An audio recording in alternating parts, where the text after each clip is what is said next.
to ask the parents of Atio Castillo to confirm this, that they were making several phone calls at that time.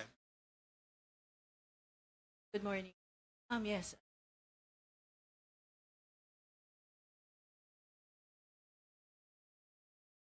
Saturday.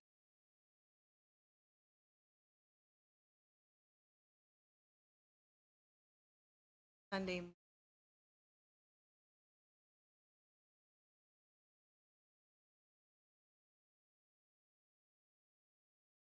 For lunch. Promise to by lunchtime Sunday. Trying to call, answer this.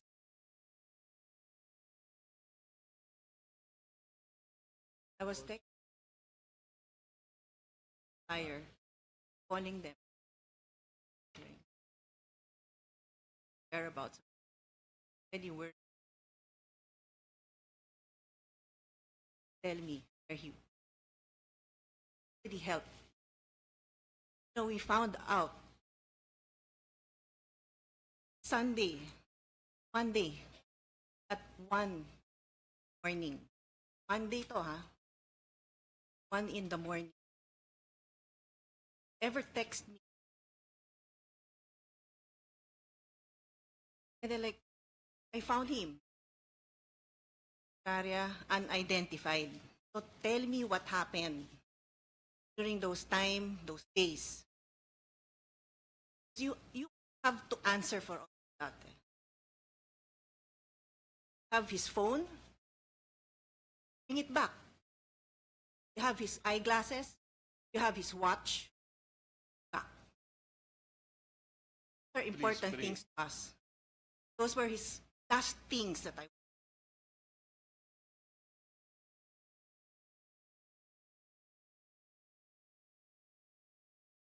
Sir, in summary, this can be established that in the early morning of September 17, resident members of the fraternity, particularly Arvin Balag and Salamat, who are already aware of the situation concerning Atio Castillo, have consulted with their fraternity members on what actions they will take. And apparently, this was the exchange of messages between these fraternity members. And because of this, they met in the afternoon at Novotel, presuming that they will discuss what actions they will take, and that apparently from that day, September 17, up to this day, we have not met any of those persons involved, only until this very day that I were able to see the people involved in this hazing incident. So, to our mind, it appears that the agreement then made by those who met at Novotel Hotel was to cover up and to obstruct justice, Your Honor. General, you said earlier, no, there are 38 pages of this chatter. No? In a nutshell, ano po talaga ang pinag-usapan ho nila? For the record, once more. Yes, sir. In a nutshell, sir, there was a reported incident of hazing death of a neophyte in their fraternity. And then mostly they were already in panic on what to do. They could not agree where to meet, but then they agreed that they'll meet in Novotel. And then what actions to be taken. Some were in favor of facing this problem squarely and talking with the parents of Atio Castillo. And some, and a majority, great majority, advocated that they just avoid and evade the prosecution, taking concern of having concerns for their fraternity brothers who were involved. Baka daw masira daw yung kinabukasan at ang future ng mga brothers nila na involved sa hazing, and that they need to meet. And then part of the discussion was probably to contact the family and probably reach an agreement or settlement with the family regarding this particular case. But nowhere in this thread will it show that they were willing to subject themselves to investigation. And precisely, I'm like to put this thread into the context of the fraternity statement made by them 3 days after the incident, that they are supposed to be saying that they are willing to appear before the authorities, give their full support and cooperation. So, in the past how many days since we found out this thread, they have not appeared before any investigating body, particularly to the Manila Police District.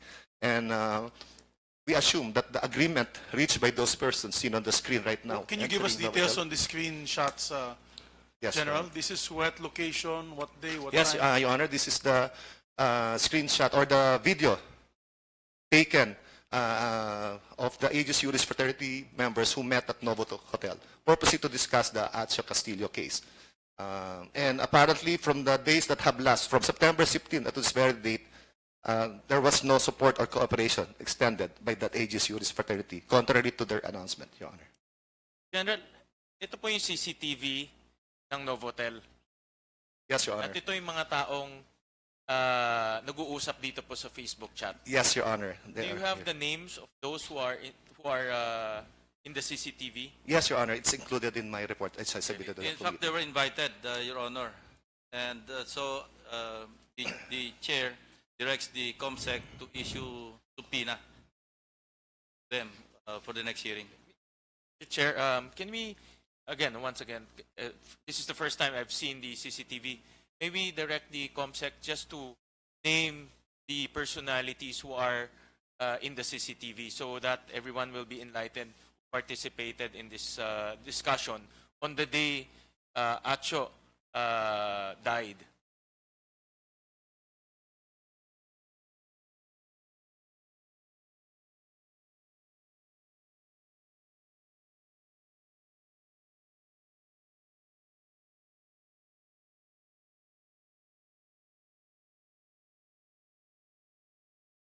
Personalities during the September 17, 2017, 5:03 p.m. at Elevator 5 after meeting. Cecilio Jimeno, Miguel Salamat, Edsel Canlas, Monget As the Rogelio. names are called, kindly indicate if you are present, because those who are not present and did not heed the invitation will be issued subpoena. So, as the COMSEC calls out or calls the names, kindly indicate if you are around. Again, Cecilio Jimeno, Miguel Salamat, Present, Your Honor. Edsel Canlas, Monget Rogelio.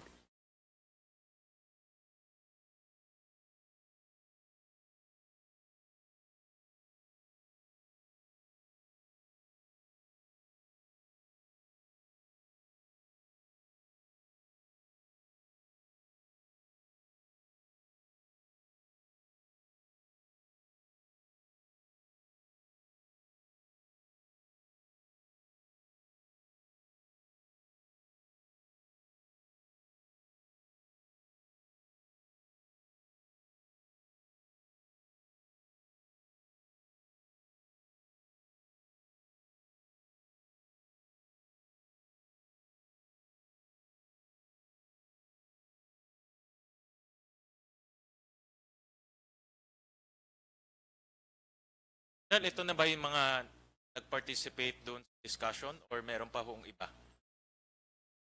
Of those who were seen in the hotel, 12 personalities had been identified, Your Honor, and we still have to identify 9 more. As mentioned earlier by the chair, those present identified were Marvy Rosero Abu, Bonget Rogelio, Mong de la Puente, Edsel Bert Canlas, Mig Salamat, Cecil Jimeno, Brian Melbangi, Kyle Dante Acusar Caraan, Miguel Ventura III, Milfen Alvarado, Jet de la Peña Villaroman, and Henry Pablo Jr.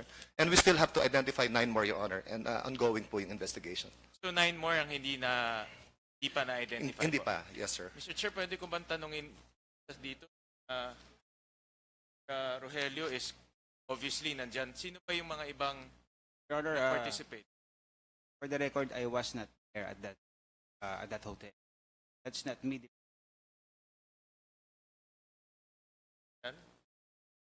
Oh, Your Honor, I have not been. Did Anyways, you participate in the chat group? What chat group? The chat group we just presented. Is his Yes, name, was his Facebook page identified in the chat group? Check my records, Your Honor. well, check Mr. Chair. Mr. Salamat, sino yung mga iba pang nag-participate? Meron pang siyam na hindi nakikilala. Sino pa yung siyam na yun?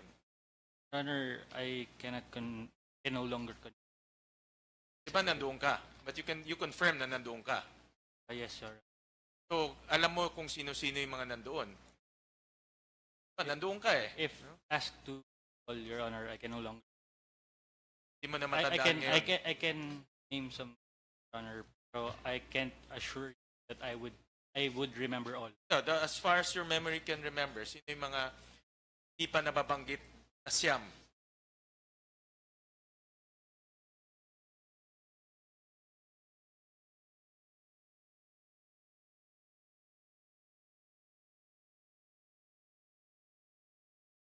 But was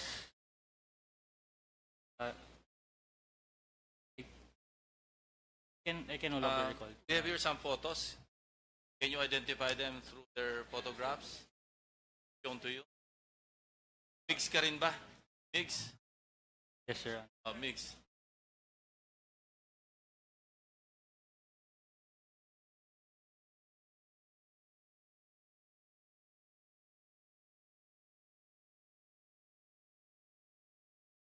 Maybe with the permission of Senator Gatchalian, just want to ask again, Mr. Bonget Rogelio, obviously it's in the thread, your Facebook page profile. Ikaw ba to na nakatutok ng baril? Yan ba yung Facebook photo mo? Your Honor, earlier when Profile? it was being shown, inspectors was seated. So I was not have the opportunity to examine what actually. I will present it to you.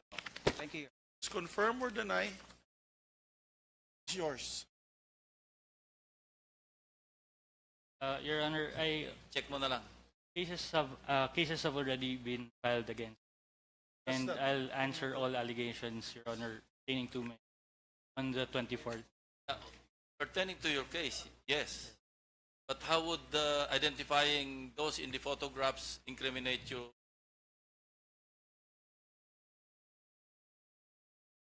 I'd like to request Mr. Rogelio to give back the document. That's our evidence.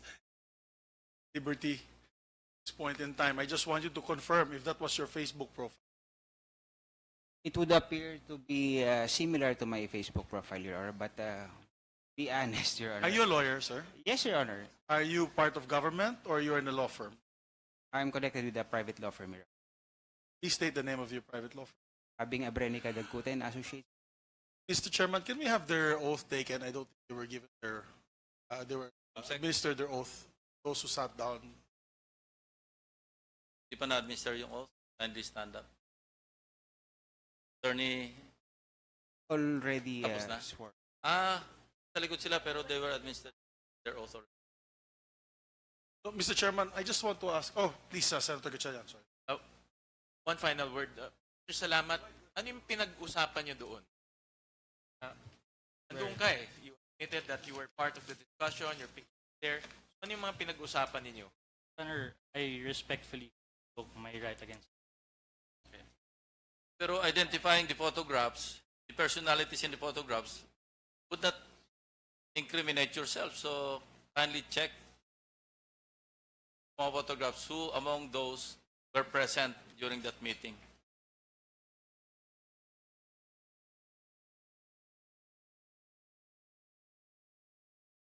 Your Honor, that I am incomplicit if I identify. Is it to what? Nag-uusap lang kayo doon, nag-meeting lang kayo, hindi naman kayo nang-haze doon. Your Honor, the record, perjury and obstruction of justice was also filed against. So you don't want to perjure yourself here. That's why I'm in.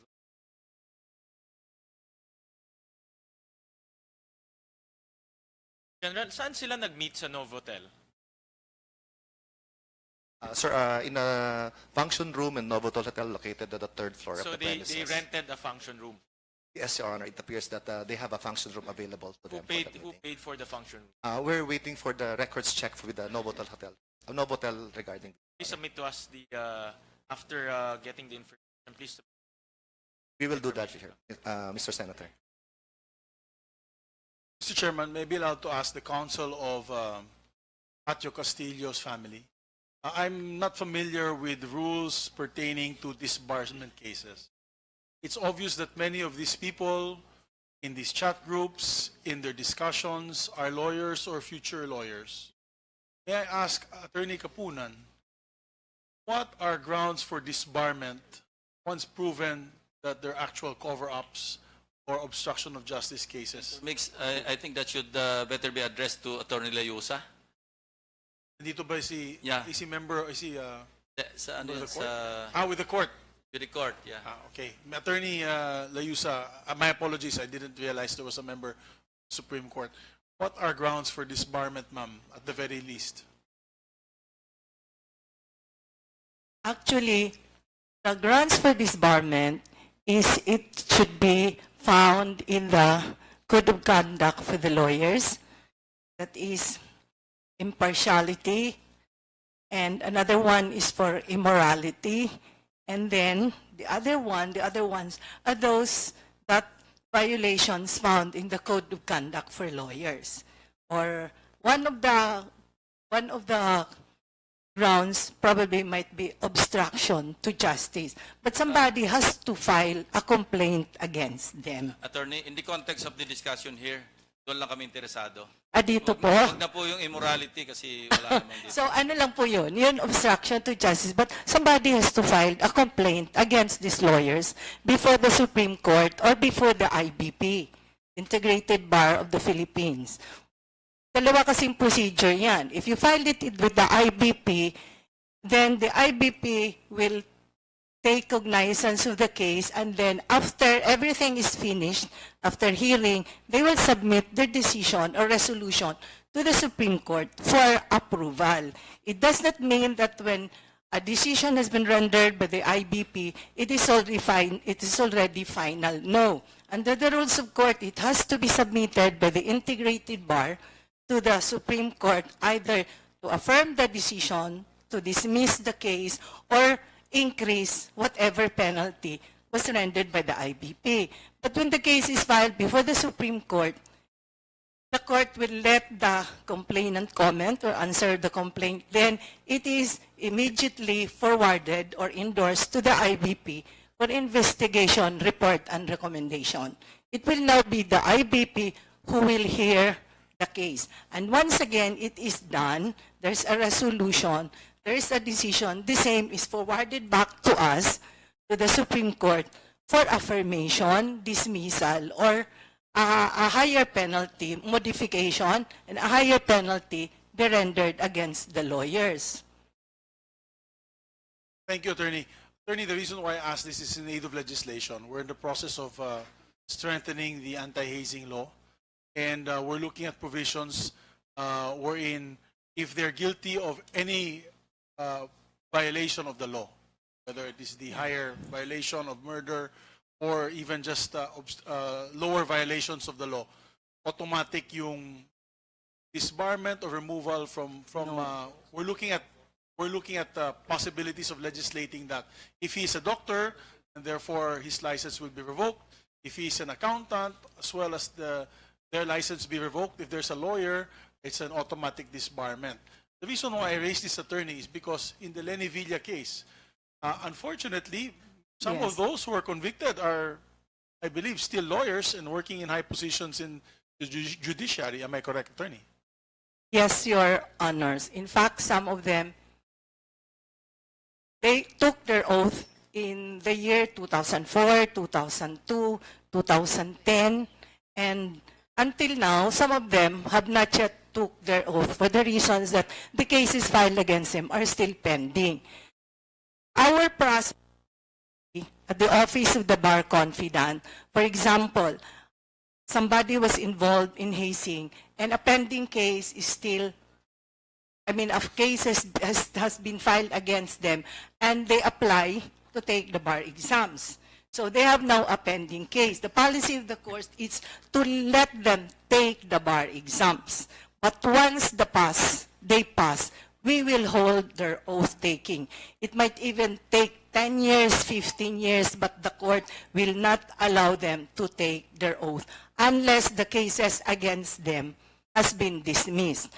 Otherwise, there are instances wherein cases against those involved in hazing were dismissed. The court allowed them to take the bar exams, but they cannot take their oath until further orders from the court.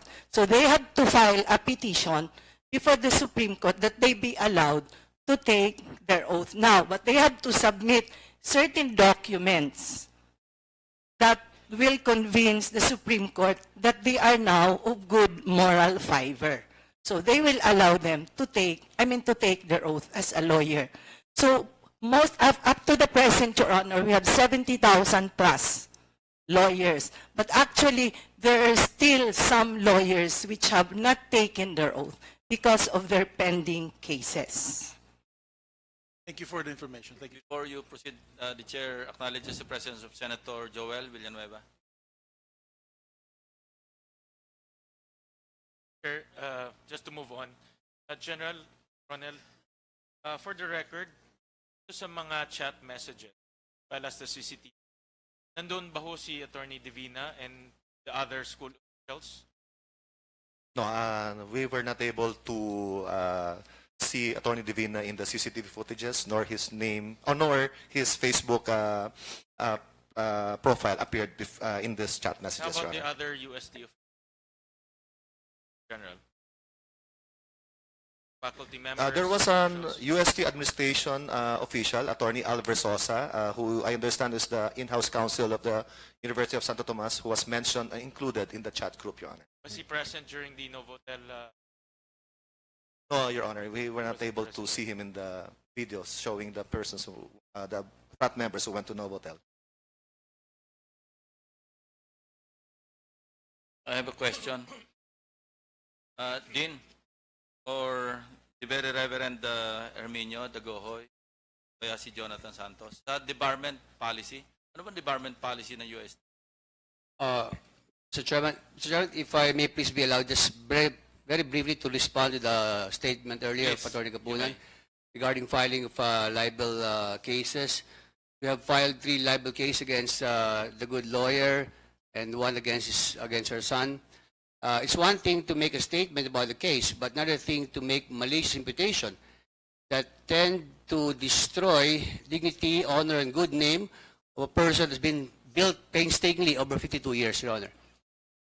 Now, in response to your question, Mr. Chairman, the grounds for debarment under our policies, well, we have various grounds. One is failure to meet the QPI. QPI means a minimum average to be able to progress to the next semester. 9-unit rule, meaning you failed 9 units in one semester. Or 1/2 load rule, meaning you failed 1/2 of the load for that semester. So what's the required QPI for students? It For each ranges semester, I mean. 78 for first year, Mr. Chairman. 78 for first year, second year, 79, third year, 80, Mr. 80, Chairman. and then fourth year, 80 also, Mr. 80 Chairman. also. So, may papakita lang akong table dito, ano, with the names, ano. I mean no offense, ano. Sure, Pero iyan yung table po, if you can read. Based on this table,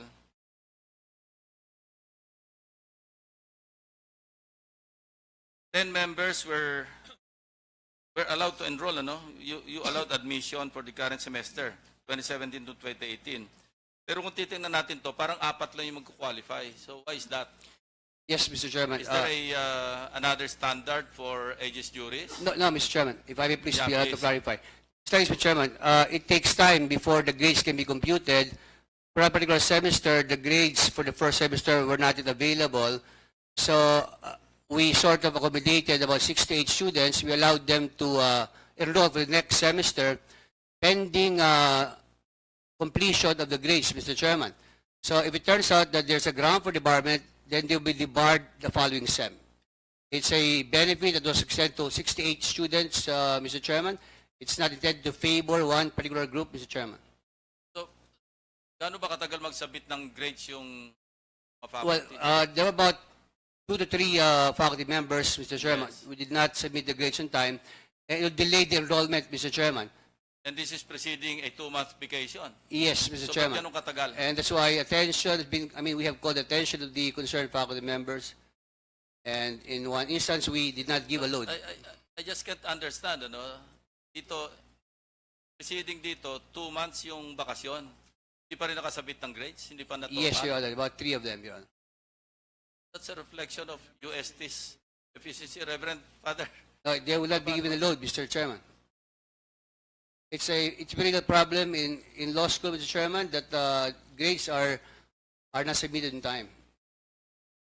Well, alam niyo kung suspicioso akong mag-isip, baka kailangan para may mga magre-recruit. Mauubos yung members ng aegis juris pagka sinunod yung debarment policy, as you mentioned earlier. Kung yung academic standards susundin, walang maiiwan eh. Ilan? Ilan lang may iwan? 4. They will be debarred. Many of them will be debarred. Arvin, the GP, the head, and the head previous to him were all debarred, Mr. Chairman. The point, Mr. Chairman, is that this is not intended to favor or benefit one group. The head remains. 6 to 8 students. Mr. Balag is already debarred, Mr. Chairman. Yeah, but they're still there, and they were able to recruit Atio eh.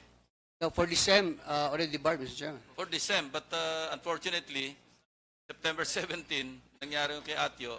Kung debarred siguro, hindi na sila nakapag-recruit kay Atio. Baka buhay pa si Atio. Diba? Well, Mr. Chairman, what I'm saying is that it's not intended to favor any particular group. In fact, 68 students benefited from Dean, this. with all due respect, it doesn't seem so. It doesn't seem so. What is that, Mr. That? It doesn't seem so based on this table. Because kung susundin natin yung debarment policy and compare it with this table, 4 nga lang yung dapat na andyan eh. About, Na-admit eh. I was told by the faculty secretary about six students from aegis juris out of 68 well, sort of benefited from this policy, Mr. Chairman. Anyway. Yes, yeah. Mr. Just, Chair, if I may, in that particular From particular another point, UST alumnus. no, because Mr. Chair, if I recall, the last time I was here during the first hearing,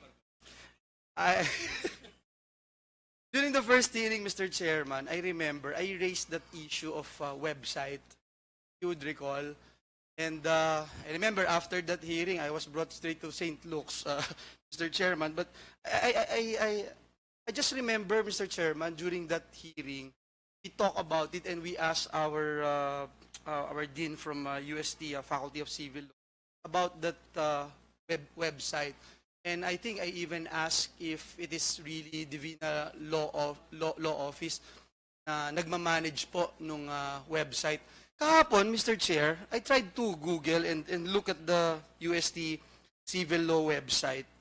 Nandun pa rin po yung nandun pa rin yung aegis juris fraternity, nakalagay po doon. And again, Mr. Chairman, parang promotion pa rin ho ito. Hindi ko alam kung aware pa rin po ang ating dean, si Dean Divina, because last hearing, I mentioned this.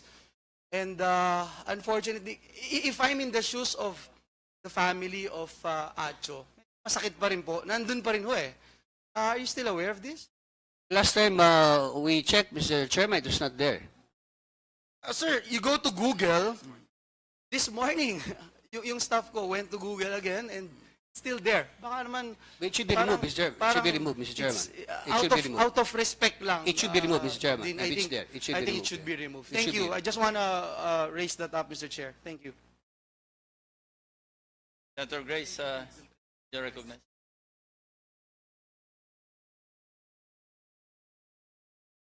Mr. Chairman, just to clarify, if you go to the website of USC, it's not there. But if you go to Google, it leads you to a site. And it contains all the history of the website, Mr. Chairman. But if you Mr. check the Chair. website itself, it's no longer there.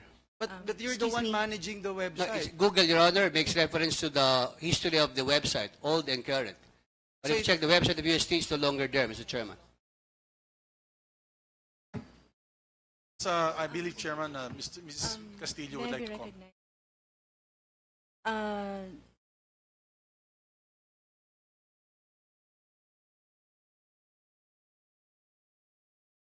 Around August,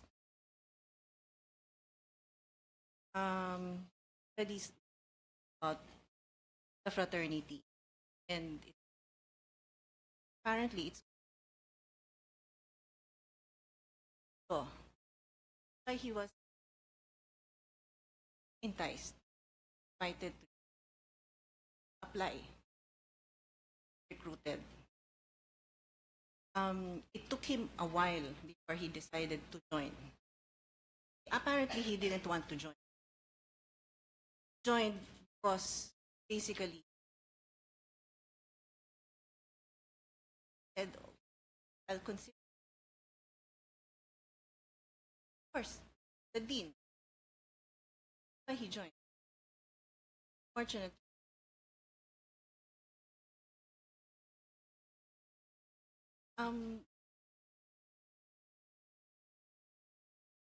laptop of to purchase it regards to the all the other. Mr. Chair, may I be allowed to also ask a question? Dean Divina, morning po. Yes, sir. Good morning.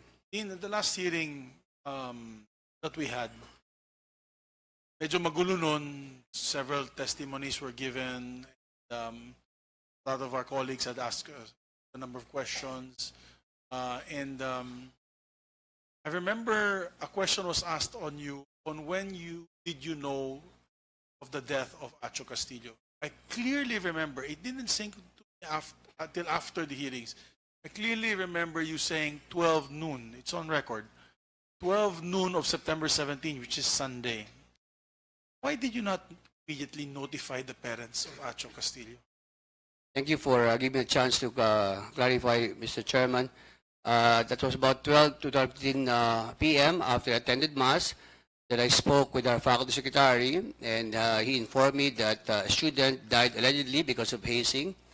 I asked him to get the full name and the address right away so we can talk to the parents, and I also told him to talk to the Father Regent to inform me about it.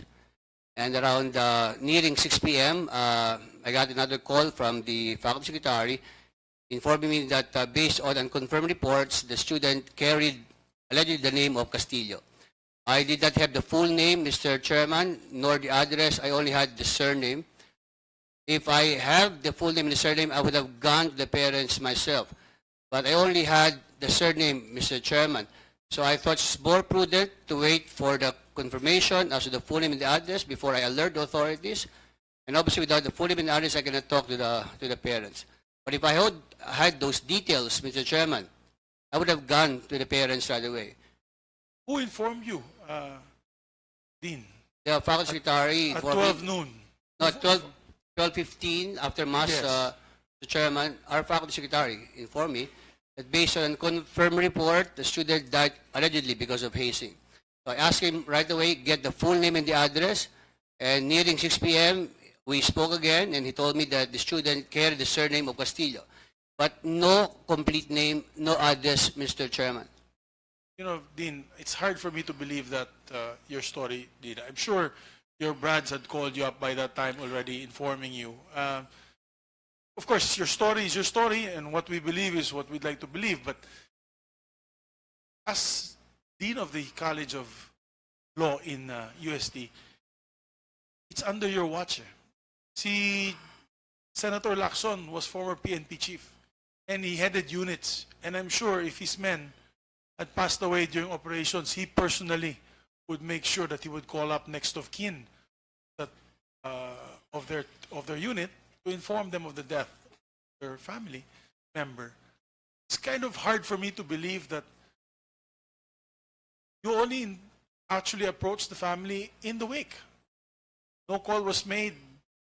As a matter of fact, it's only September 20, a Wednesday, or 3 days after Atio's death, which was reported by media, that you had visited the wake of Atio's parents.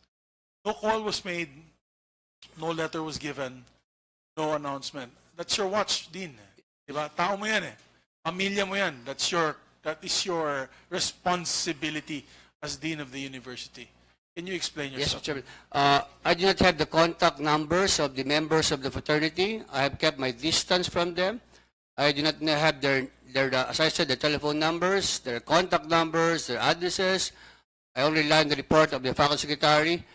And I spoke with the mother of Atio on Monday, Mr. Chairman, through through a former student, Claire Castillo.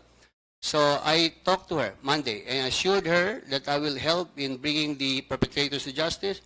And I went to the wake on Wednesday, only on Wednesday, because I was told that the remains should be made available for viewing only on Tuesday, Your Honor. But Dean, the school records are clear. You have the last name, how many Castillos are there in UST law. You have the addresses, I'm sure, and this can be confirmed by UST.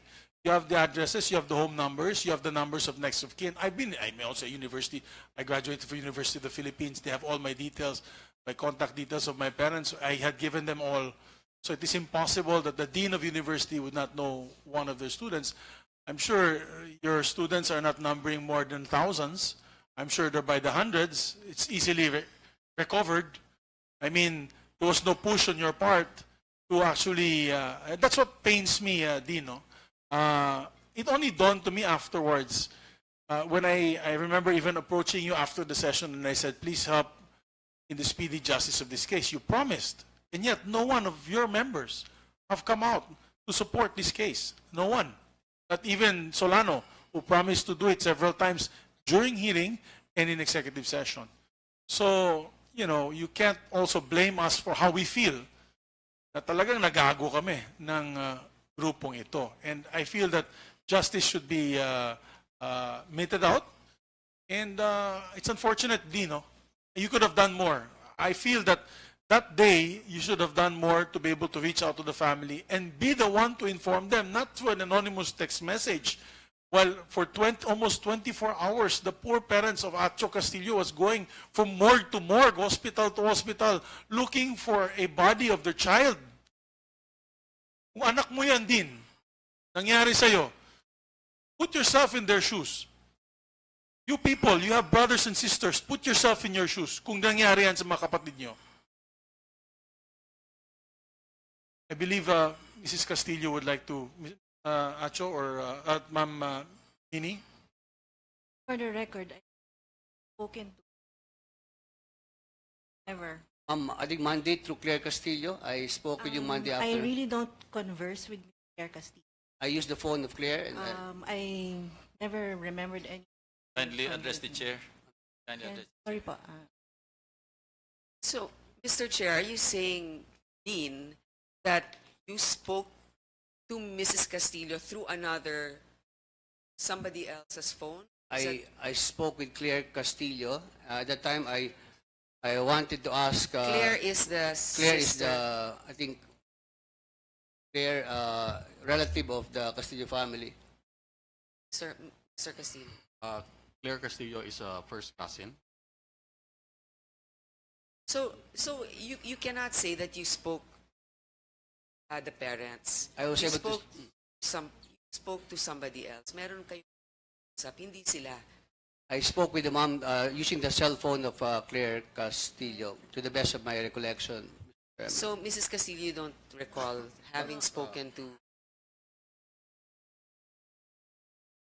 the dean? I think it would. I remember one instance when my cousin handed me her phone, and it was the dean talking to me, trying to extend his help for funeral expenses. And That's when all. was this? This was already Monday around maybe 11 o'clock but I did not accept the offer. So perhaps this is what you're talking about, that you spoke to them Monday.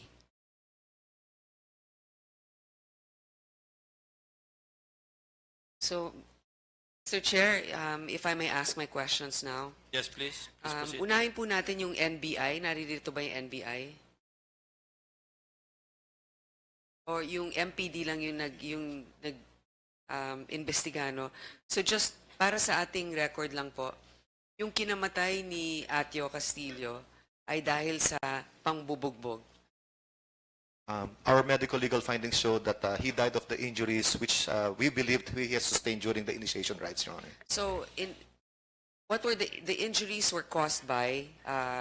Blunt force, by hand, by paddle? Do you have any description of? Ma'am, may I ask our medical legal officer to explain the technical... Sige po, paki-explica po.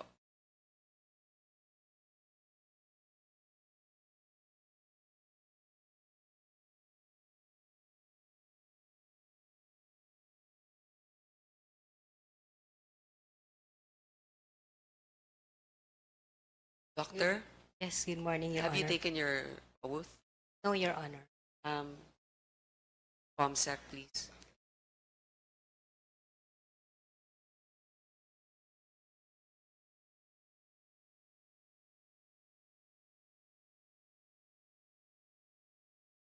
Please raise your right hand. You solemnly swear to tell the truth, the whole truth, and nothing but the truth in this Senate inquiry. Yes, sir. Thank you. Explica po, Doktora, kung ano po yung nakita ninyong nangyari dito kay Atio. Your Honor, the cause of death is severe blunt traumatic injuries to both upper limbs.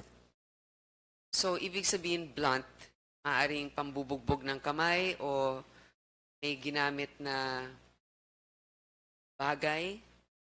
Possible, Your Honor.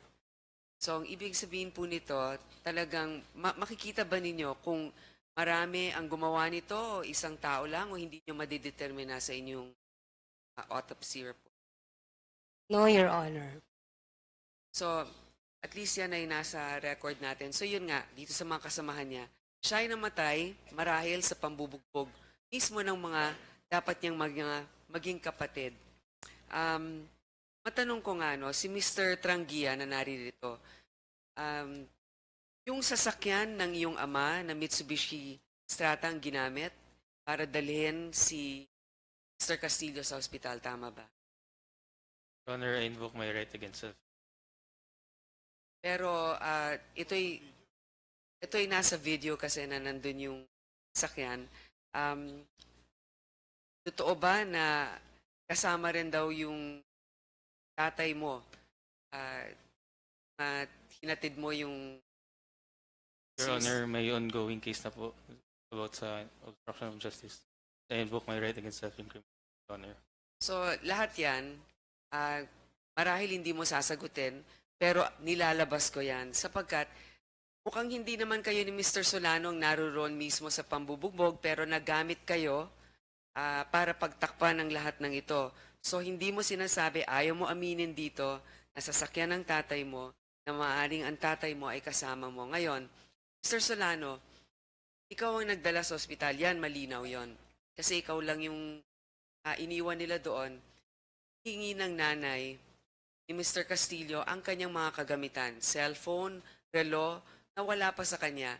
Naalala mo ba nung hinatid mo kung nandun pa sa katawan o wala na doon yung cellphone o kaya yung relo? Your Honor, with all due respect, I would invoke my right against self-incrimination. May I just remind the resource persons, you can invoke your right against self-incrimination and we will respect that. But do not invoke, there's already an ongoing case. Wala pa naman sub-judice rule dito, nasa preliminary investigation pa lang tayo. So if you want to remain silent, just invoke your right against self-incrimination, but not all the time. When you say right against self-incrimination, it's right against self-incrimination, not against incriminating others. Anyway, please. Kasi Mr. Solano, inamin mo naman na ikaw nagdala sa ospital, di ba? Unang hit natin, di ba? Nabanggit mo ikaw. So, alam natin na ang dinala mo ay si Atio, Atio. Ikaw nagdala. Marahil naman ay napansin mo kung ano yung suot niya, may relo pa ba siya, kung may cellphone pa ba siya. Sa tingin ko naman, hindi na yun makakasama sa yung kaso para lang sabihin yon. Ngayon, iba naman ang tanong kung kinuha mo ba o may kumuha ba. Tinatanong ko lang sa'yo, nakita mo ba na nandun pang relo niya o ang cellphone niya?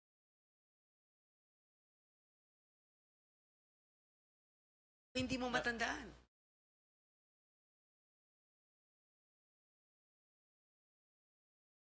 Nanggit mo na.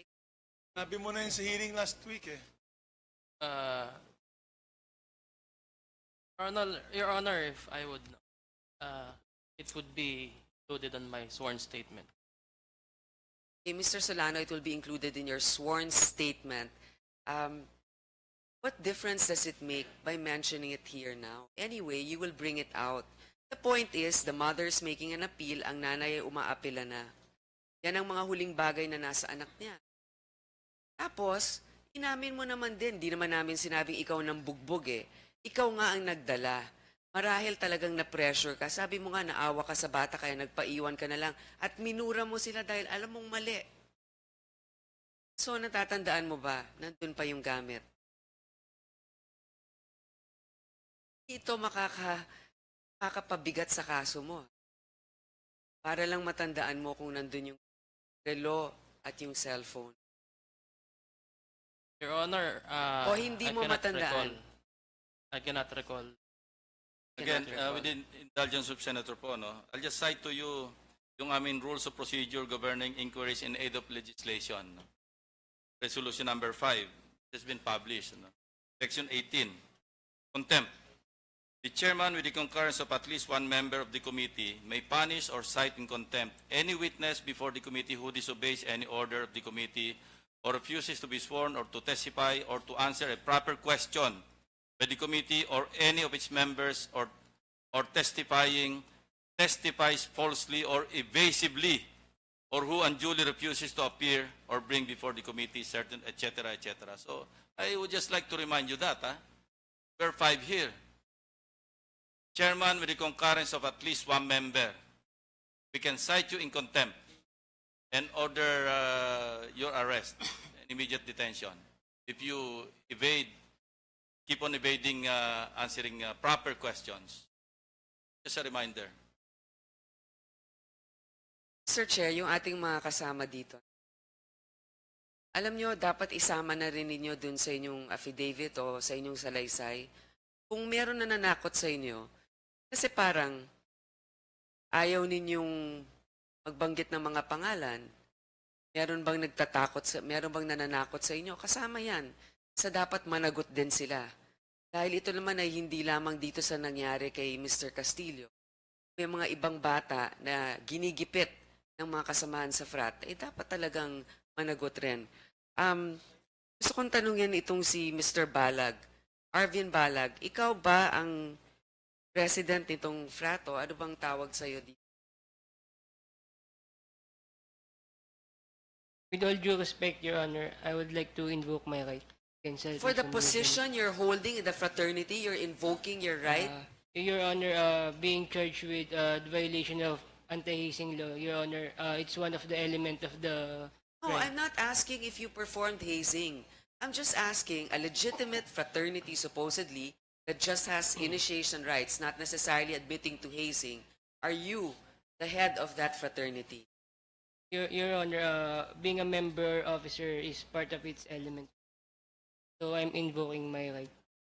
Wait a minute. Again, may I remind you, don't force us to cite you in contempt. You are Do a not force us because wag mong i-irritate yung mga members dito. A very simple question of your position and you're invoking your right against self-incrimination? Come on. Mr. Balag, ikaw ay miyembro ng Aegis Juris, di ba? Siguro naman malinaw yan, nandito ka ngayon.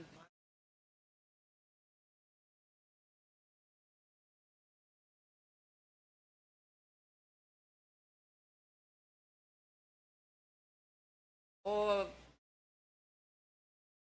nagmamatigas ka na dun sa sinabi mong code of silence, dun sa yung text messages.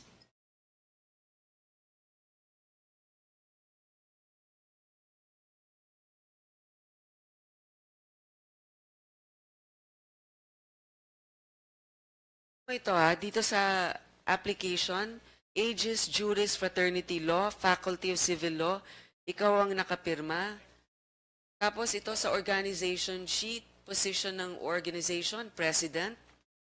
Ito yung University of Student Affairs ng UST, recognition ng fraternity. Andito na, malinaw. Ni pagiging miyembro, hindi mo aaminin? Anong klaseng leader ka ng iyong fraternity? Mga kasamahan sa fraternity, yan ang leader ninyo. Your Honor, I'm invoking my right, Your Honor. I think, Mr. Chair, I would like to move that this resource person be cited in contempt. I second the motion. There's a motion to cite in contempt. Mr. Arvin Balag. and it is properly seconded, the motion is Sergeant at Arms, after this hearing, place him under detention. If you keep, we're giving you another chance. Just answer straight. Don't be evasive. Ang tawag ng mga lawyers dito, res ipsa loquitur, hindi ba? Andyan na eh. Tinatanggi mo pa. And you're still invoking your right against self-incrimination. Why would it incriminate you kung i-affirm mo lang yung nasa record ng UST? So, we're giving you another chance. Mr. Chair, alam mo, nakakaawa rin, ano? Mga bata pa ito eh. Pero bata pa lang ganyan na mag-isip. Kung hindi natin yan ilalagay sa tama ngayon pa lang, eh lalo na siguro pag tumanda na yan. Ang fraternity ninyo, na may motto pa na, do no injustice, suffer no injustice. You're doing an injustice to your fellow schoolmate, fratmate, brother, by not answering these questions. Nandito na nga yung mga magulang. Siguro naman kayo may pamilya rin. Alam mo, napakasimple. Ayaw na namin itong contempt na to. Ayaw namin mag-detain. Sagutin mo lang yung simpleng tanong. Pero kung ayaw mo, ikaw nang pumili niyang magiging kinahinatnan mo ngayon. Si Dean, tanong ko naman ito kay Dean Divina. Dean, di ba yung law firm na nagre-representa ng UST ay Divina Law Firm rin? Yes, Mr. Chairman. So maaaring sangkot dito talagang UST dahil estudyante nila ang napahamak. Ngayon, darating sa punto na magkakaroon ng kaso, yung law firm mo ang magre-representa. Kayo rin ang dean ng law firm. Kayo rin ang isa sa mga naging miyembro nitong Aegis Juris na ngayon, ikaw ay nakalive. Hindi ba nararapat rin? Hindi ba sumagi sa iyong isipan na unang-una ay dapat mag-inhibit ka na o umalis ka na muna bilang dean ng UST? Pangalawa, sa recruitment na sinasabi nga ni Mrs. Castillo, kayo ang ipinagyayabang ng fraternity nito na miyembro. Aba, kung ako rin estudyante sa UST, ng law firm, ng law school, at nakita ko na ang dean, ang dating miyembro ng frat na to. Isipin ko, mapapalagay yung loob ko kung sasama ako dito, siguro pag nagkaroon ako ng problema, matutulungan ako ng dean, hindi ako basta-basta makikick out. Siguro dapat mag-leave ka na rin dito. Your Honor, I thought about that very seriously, and after deliberation and bring it to my own prayers, I came to the conclusion that I cannot abandon my students, especially the barristers who are preparing for the bar examination, my 40 students and the rest of the studentry. The Chairman, I have the support of the students, the Alumni Association, the faculty, and despite what's happening to my life, one after the other, I have not missed a single lecture, Mr. Chairman, except for that Wednesday that there was a hearing, but I made up for it. I don't think my dedication, my commitment to teaching and as an academician has been changed because of this. This is one incident that we're trying to resolve. I don't think it has a bearing on my competence, my dedication as a dean, a professor, and academician, Mr. Chairman. With all due respect, Dean, I'm sure it has no bearing to your competence. You might be overcompetent nga eh. But my problem is this, nobody's indispensable. And even if the alumni, even if they agree that you are dedicated, that you're good with your job, this is one aspect of your job. But it weighs in heavily on the impression that you give, being still the dean of UST. I think we should have, in fact, the president of the UST to show up here at some point in the hearing, because you are the dean, but then we have a very important criminal investigation that's ongoing. And you are, I wouldn't say that you're front and center of it, but definitely a figure that's looming large. Nobody's indispensable, sir. And I think that giving a few months is a sacrifice on your part as well. Not just teaching. You can still continue lecturing. But holding a position in power as dean, I believe can compromise and can even scare away certain members, especially I think it's a conflict of interest as dean, as counsel of UST, as being subject to the investigation. Itong mga estudyante na to na may mga nakabinbin pa na grades, baka matakot ito ha, na pag nagsalita ako, baka yung kahit wala naman ako talagang parte sa hazing na yan, baka mamaya biglang magsak ako o may mangyari sa akin. This is just my opinion, but I think that the UST board should be able to come up with a resolution on placing you first on leave. If I please be allowed to respond. I am not in charge or part of the commission conducting investigation. The Father Director created an independent commission to look into this, Mr. Chairman. And I have not given any special preference or treatment to the Aegis Juris fraternity. 4 of their heads were debarred during my time, and they have been suspended preventively and actually. I have been a dean to all students regardless of affiliation, Mr. Chairman. I did not play favorites. I have maintained my neutrality. Well, you can prove that even more by going on leave for a few months. And this is also goodwill on your part because you may not have any direct hand, but again, your figure, you're a large figure, you're looming behind all of these investigations and even the lives of the students. I would like to ask, for example, with you being the dean now of UST, UST is also maintaining your law firm, is it not? Mr. Chairman. So if there's any question against you, it's also the same law firm that will be defending you, I suppose. Yes, Mr. Chairman. So I really see right there and then that there's really conflict here. And in fact, Dean, even if you say that you really cared and apparently have spoken to one of the Castillos as early as Monday, the fact that you were dean and you waited from 12:50 noon until 6 o'clock before doing further investigation as who that student is. If I were a member of the school, let's say board or even as dean, I would be frantic already the minute I found out that a student was in trouble. But you waited how many hours for confirmation? And then you waited until the next day even to tell the parents.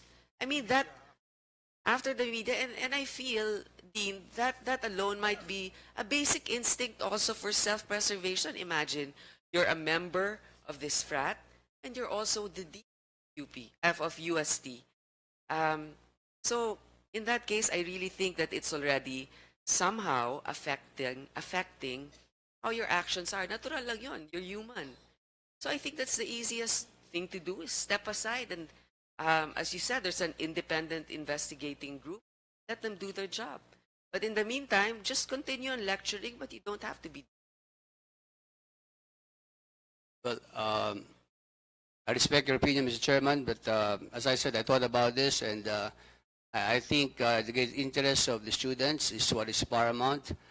And I have maintained my neutrality, and I have said that so many times.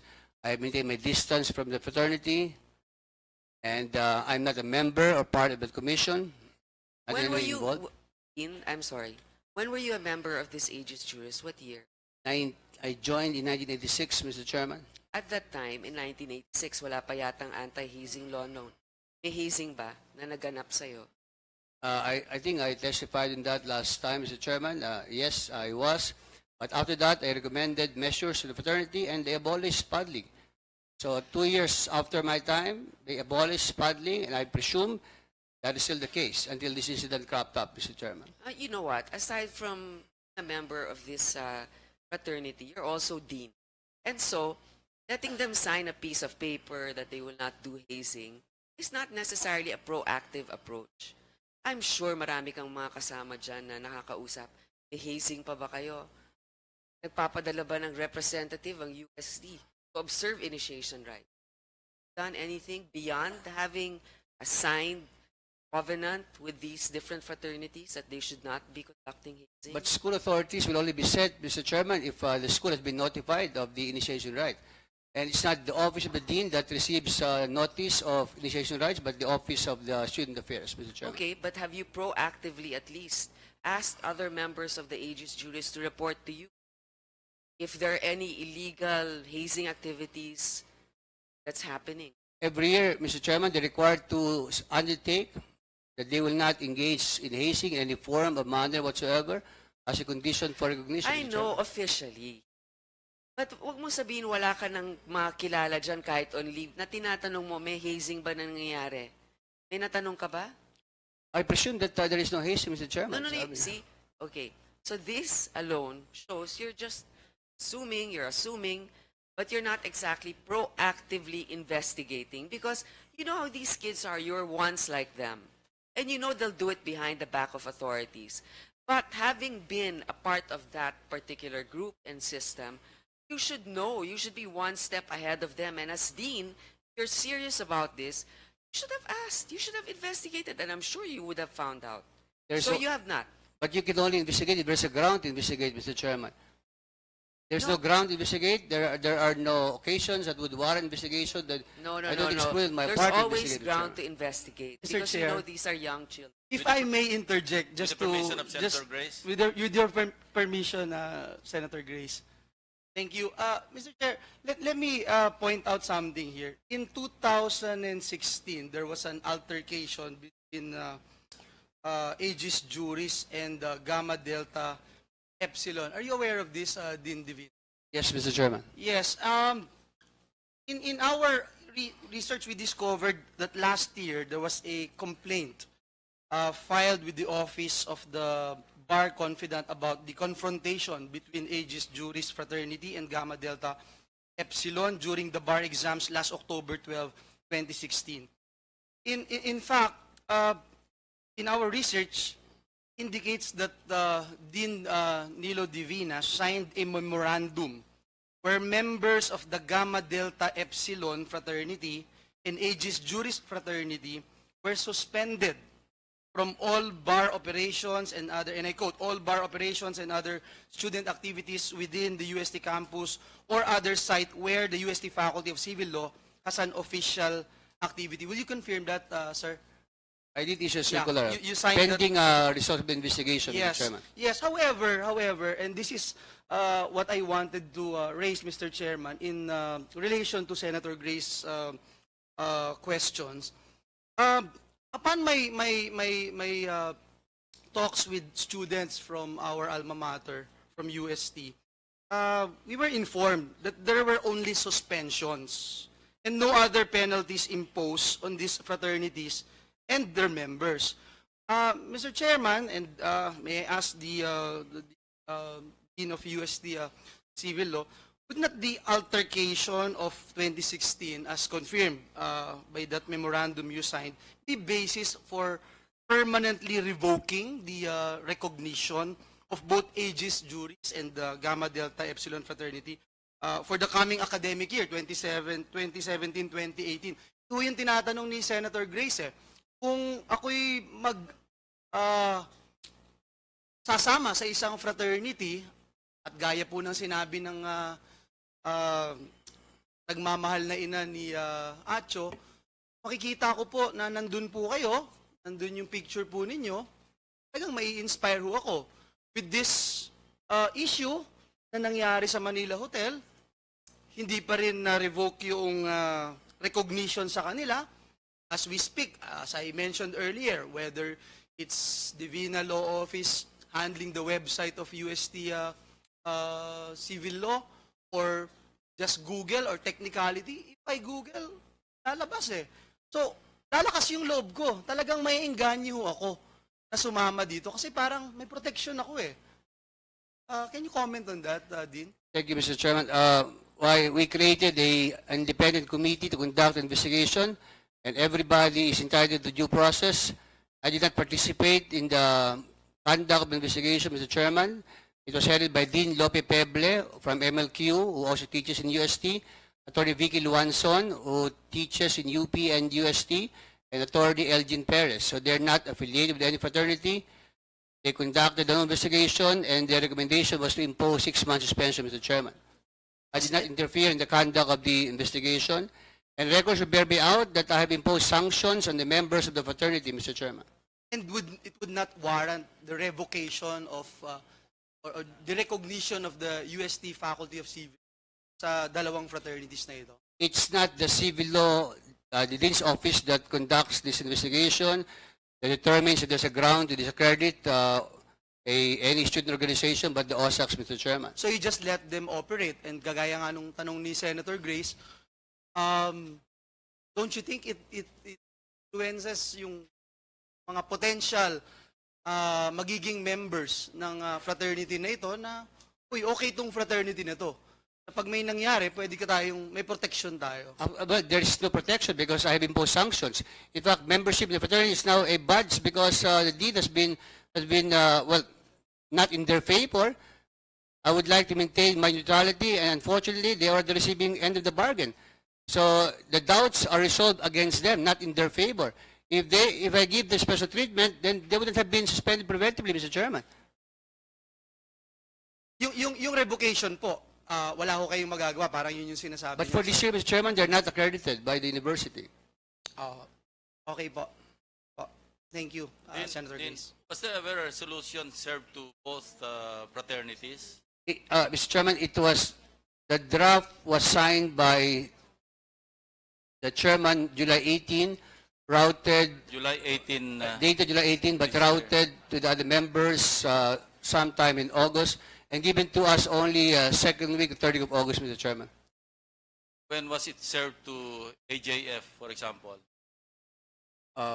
And when was it served to Gamma, the other fraternity? Based on policy, Mr. Chairman, it has to be concurred by the OSACs. No, my question is, when was the resolution served to both fraternities? Was there ever a resolution? There was, Mr. Chairman. So when was the resolution served? Last week, Mr. Chairman. Last week, after Atio? But the After resolution was Atio given to us hazing, only 2 weeks after enrollment has started, Mr. Chairman. So na-serve lang ito after nag-blow up yung Atio hazing. But the And I resolution... heard yung Gamma has not received their resolution. They have not been served. Only AJF. Is that correct? We'll verify, Mr. But I think we serve on both parties, Mr. Chairman. Only last week. It was concurred in by, it had to be concurred in by the No, OSACs. only last week. Yes, because it was concurred in only last October, Mr. Chairman. Kailan mo nangyari? 2014 and 2016 incidents, di ba? No. Dalawa? 2016, Mr. Chairman. 2016. Sige, Senator Grace. Senator Grace, may I just one last just to point out, kanina kasi Mr. Chairman sabi sa atin na suspend you ba? But in the altercation dito sa Manila Hotel, nandito ho yung pangalan ng mga involved. Nandito po yung si Arvin Balag. Nandito po, Mr. Chairman, si Ralph Trangia. Nandito po yung mga pangalan, no? Marcelino Bagtang, Joshua Makabili, Minwei Chan. So, I don't know kung ano yung sinasabi, Mr. Chair, na if they were suspended, they're still here, Mr. Chairman.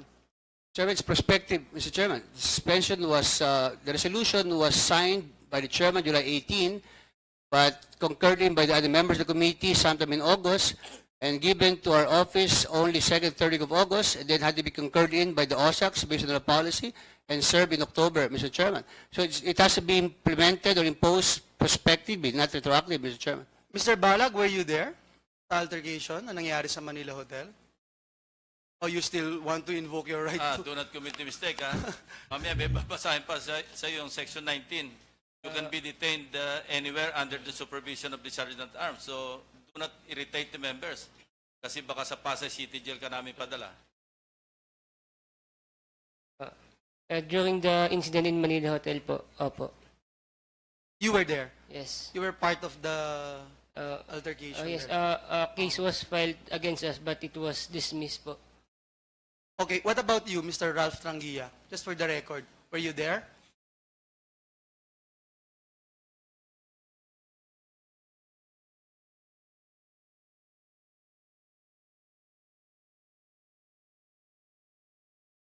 Mr. Chair, the case against them in Manila Hotel was dismissed. But then this is what Arvin Balag is saying. Na-dismiss yung kaso ninyo? Opo. Na-dismiss ng alin, korte? Ano, it was dismissed by the prosecutor po. Dismissed by the prosecutor on what grounds? Po alam eh. Pero ang UST or the independent investigation came up with a recommendation. What was the recommendation? 6-month suspension, Mr. Chairman. So they found evidence of wrongdoing, obviously, of fault. But the prosecutor dismissed it. But there are different levels of evidence required for admin and criminal case, Mr. Chairman. Okay. I think si Ralph Trangia would answer my question. Unless he wants to invoke again his right to... Your Honor, nandun po ako. You were there. Yes, Your Honor. You were part of the case. Yes, sir, pero the case was dismissed, sir. And you were suspended also Yes, sir. for 6 months. Both of you, kay ni Arvin, 6 months suspended ka rin, Arvin. We were suspended for a month, 3 weeks or a month. Preventive suspension yon. Hindi pa yung actual suspension, right? So yung 6 months, that decision just come up recently, Dean? So they haven't served it, right? 6 months It suspension. will be served, it was served October 4, Mr. Chairman, October 4. So, effective immediately. Just now, right? They haven't served it in the past. Yes, sir. So, ano yung sinasabi mong 1 month suspension? Ito pending an investigation of the Manila Hotel incident. Am I right? It was after the incident po. We were Kaya suspended. nga, after the incident, while they were conducting investigation. Yes po. So, Mr. Tangia, ikaw ba estudyante pa rin sa UST Law? Your Honor. So, hindi ka pa rin nakikick out? Yes, sir. Ikaw, Mr. Balag, I'm already enrolled in another law school po. is there a reason why you're enrolled in I another was school? I was debarred po. You were what? Debarred po from USD. On what grounds? The 9-unit rule po. Alin? 9-unit rule po. Anong ibig If sabihin you nun? fail 3 subjects po. So, it is an academic consideration. That's why you had to be moved to another school. Okay. Matanong ko na, habang nandyan ka, Mr. Trangia, so meron ka nga bang pulang sasakyan? Mitsubishi? O ang tatay mo? Hindi ko sinasabing ito yung sasakyan na ginamit, ha? Para dalhin si Mr. Castillo sa ospital. Meron ka bang Mitsubishi na pula? Na, ano ba to? Strada ba? Strada. Your Honor, pasensya na ho, pero may tendency po yung question nyo na mag-lead sa allegations po about sa amin at yung magulang ko about sa red Wala na. pa, alam Wala mo, pa yung tanong. Hintay mo muna yung tanong na magli-lead. First of all, hindi ibig sabihin na may sasakyan kang ganon, yun ang ginamit na sasakyan. At saka sabi mo, sa salaysay mo, ilalabas mo rin naman yan. So, meron ka bang sasakyan na pulang Mitsubishi Strada?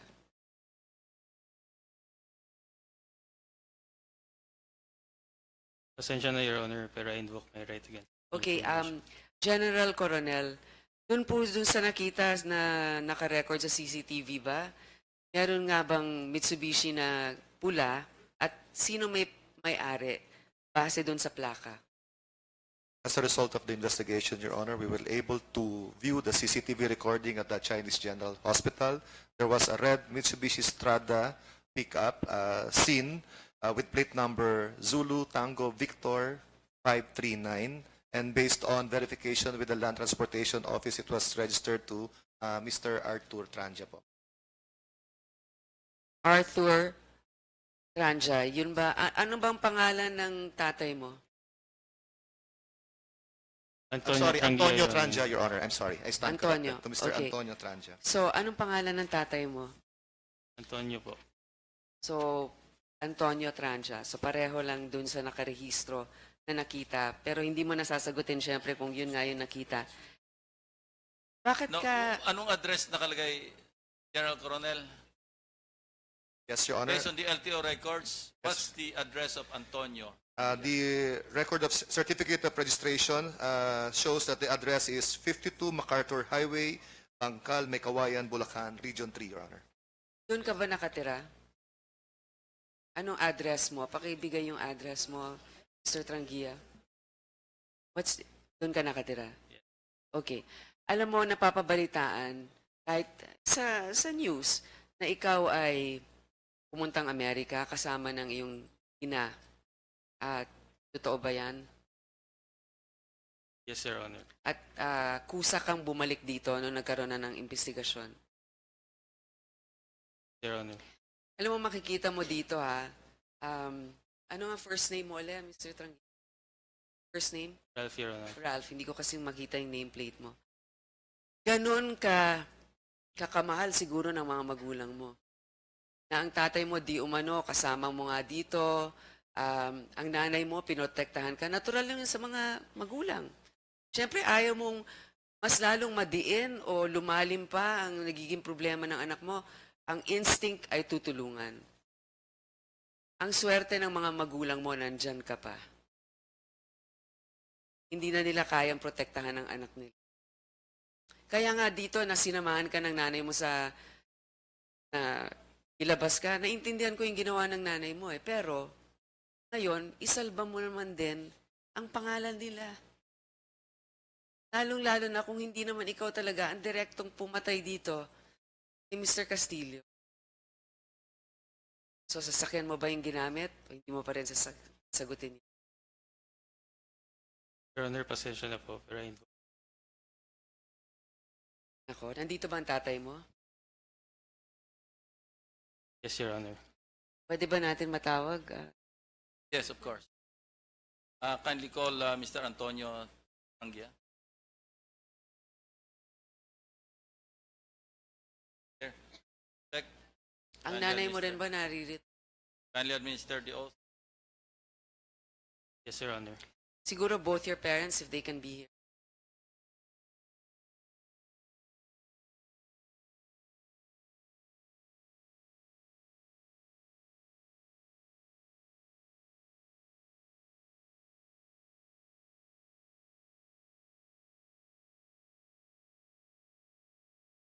Yung driver mo ba nandito, Mr. Trangia? Wala po, Your Honor. Okay.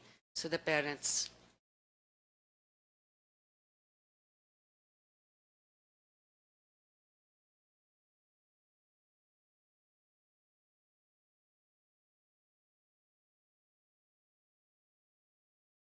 Nasaan yung mga magulang mo?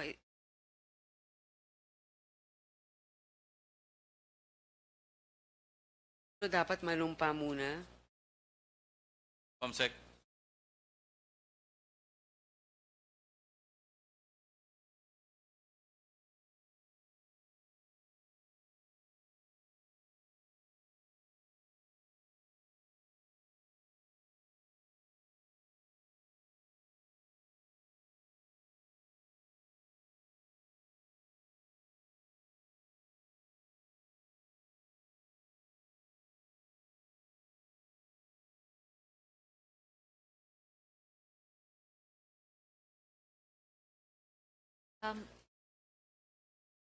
Kindly please raise your right hand. You solemnly swear to tell the truth, the whole truth, and nothing but the truth in this Senate inquiry. Please proceed, Senator Po. Okay. Mr. Trangia, what's your first name? The father of Ralph.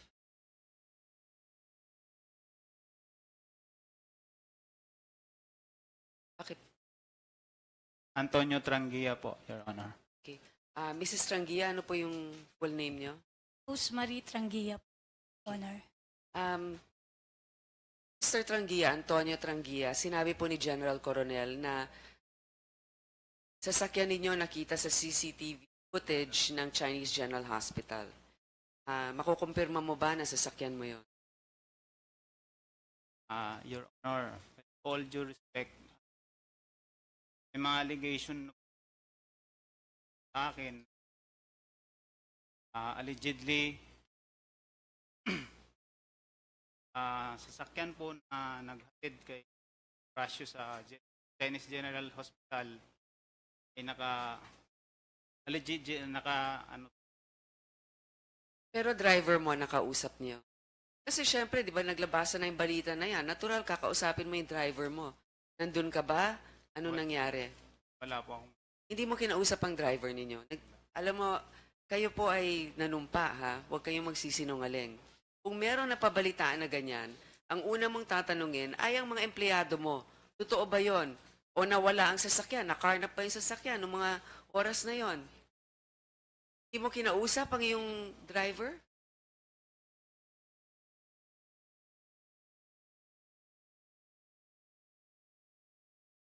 Si Romeo Naboga. Laboga. Nasa inyo pa ba si Mr. Laboga? Yung driver ko po, kasama ko po time po na allegedly na sasangkot po. So sinasabi mo, nung namataan ang sasakyan mo sa Chinese General Hospital, kasama mo ang driver mo. So sinasabi mo parang ngayon na nasa inyo. Siguro, Mr. Chair, be able to verify this new information. Apparently, the driver who Mr. Solano testified was one of those that he spoke with, Mr. Antonio Tranguia is now saying was apparently with him at that time. We need to have the driver here. So, kung ganon, Wala namin kayo form. We just like to warn you. Maraming witnesses po nakakita ng driver ng red pickup na yan. Pag sinungaling po kayo dito, we can cite you in contempt. Serious grounds. Opo. So, ngayon, si Mrs. Rosemary Tranguia, kayo po ay ng ibang bansa ng iyong anak na ura-urada. Ano pong dahilan nun? Kasi nasa kaligitnaan ng semester. So, bakit mo dinalang anak mo sa ibang bansa? Invoke. Right again. Sensya na po pero mukhang may pinagmanahan ng anak ninyo.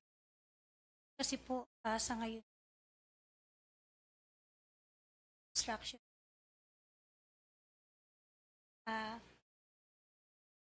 Pero umalis kayo. At bumalik rin naman kayo kaagad. Nakikita naman natin yon. So, Mr. Chair, ito na nga, nakikita natin na yung mga magulang gusto protektahan ng kanilang anak. Pero kung alam naman ninyo na ang anak ninyo ay walang direktang kagagawan sa pagpatay sa isang tao at maaaring napilitan dahil sa kagagawan ng mga ibang kasamahan niya, ang pinakamaganda dyan ay magsabi kayo na yung anak ninyo ay tinatakot kaya nagawa yon. Kung ganun nga ang naging dahilan. Ano po bang trabaho ninyo, Mr. Antonio? May tire siya po ako, Your Honor. Ito ba'y panganay ninyo, si Ralph? Opo, Your Honor. At nag-aaboga siya pa. So, siguro, kayo naman po, ma'am, ano pong trabaho niyo? Swipe, Your Honor. So, Madam, with Senator po, Chairman, gusto ko lang i-establish na yung, ano po yung plate number ng inyong pickup, Mr. Tangi? Yan ay public document, public records. You can please tell the committee the truth on the plate number of your vehicle.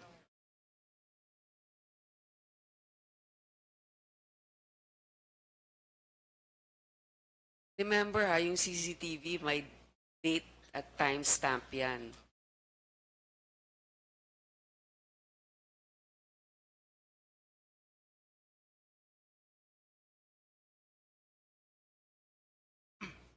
Your Honor, pasensya na po talaga.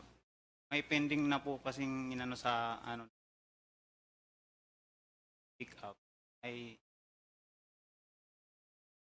Kung hindi niya aminin, Mr. Chair, yung mismong plate number na sasakyan niya, alam naman natin na may tinatago na talaga dito. Alam mo, mas pinapalala ninyo ang inyong sitwasyon kasi sa umpisa, maintindihan natin bilang mga magulang, ang una ninyong mga kilos. Pero kung patuloy ninyong pagtatakpan ang isang bagay na mali, eh hindi na kayo matutulungan. Ngayon, kahuling tanong ko na lang siguro kay General Coronel, isang komento rin, maraming salamat sa inyong pagpupursige sa investigasyon na ito. Kasi sa mga ibang mga nakakausap natin ng mga direktor ng PNP, hindi ganito ka-extensive ang partisipasyon nila o pag-iexplika. So maraming salamat. Gusto ko lang matanong, no, yung mga cellphone messages o kaya yung mga Facebook post, maaari mo bang sabihin kung sino sa miyembro ng fraternity ang nagbigay sa'yo? O kung ayaw ninyo munang isiwalat yan, kung masasabi lang ninyo, General, na miyembro nga ng fraternity ang nagbigay? Ma'am, we have sources relating to Facebook posts, exchanges made in the social media, and even calls or SMS sent to different text messages. We have applied the court order to allow us to direct the telecommunications company concerned to provide us these call details, and we're waiting for those results, Your Honor.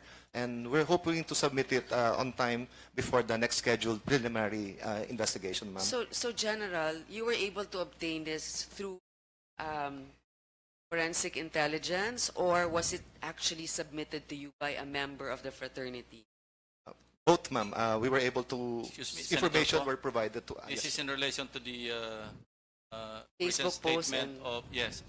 General Coronel. We have here another screenshot. No?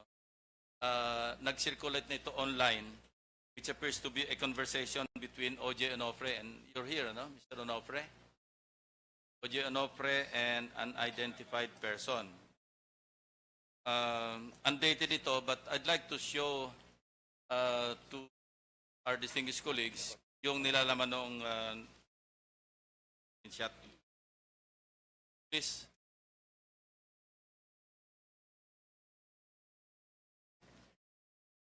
Habang hinahanap yan, siguro Dean Divina, papayag ba kayo na ang inyong cellphone ay isumitin ninyo bilang... Yeah, here it is. Ito na muna. Para lang makita natin na talagang planado yung gulpihan. Kasi itong sinasabi rito, Jay Onofre, may initiation kami kasi ulit Kaya baka hindi na naman.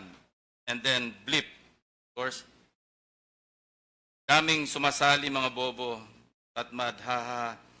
This is the part that I'd like to highlight. Gulpihan lang naman dito. See?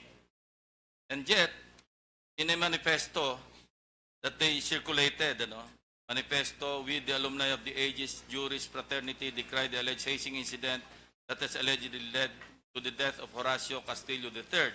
Our sympathies are with the family of Atio during this most difficult time.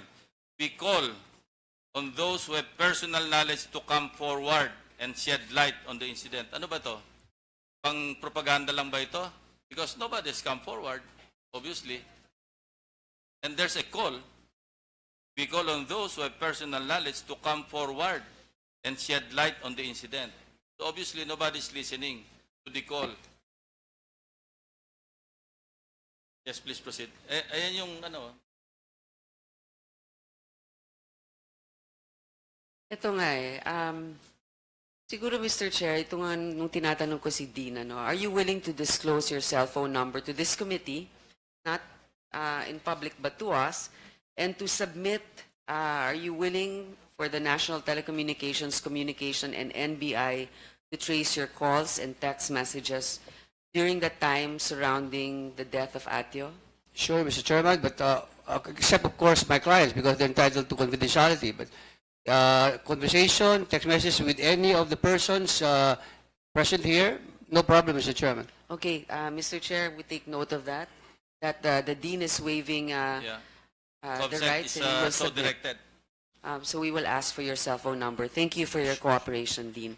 We're just also hoping that you don't have a burn phone that could have been used. Mrs. Castillo. I also submit a message between Atio Number 12. Thereabout was a law firm. They've already submitted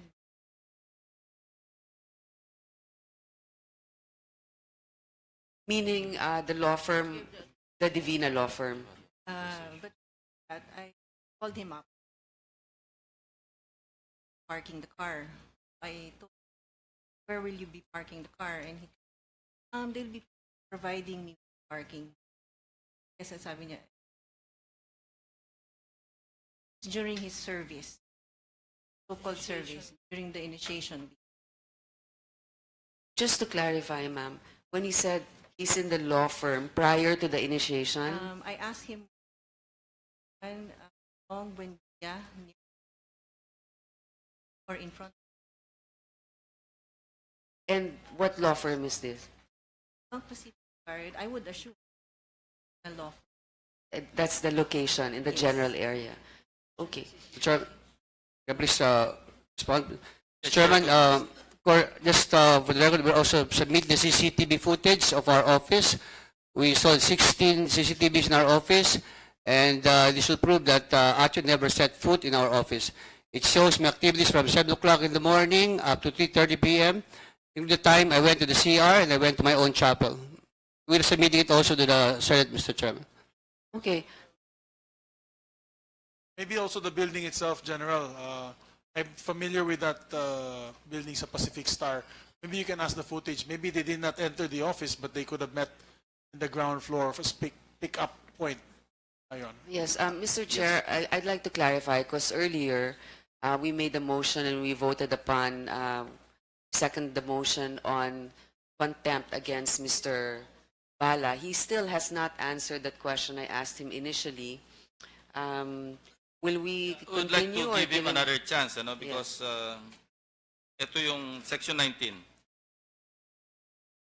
or the next paragraph of section 18. A contempt of the committee shall be deemed a contempt of the Senate.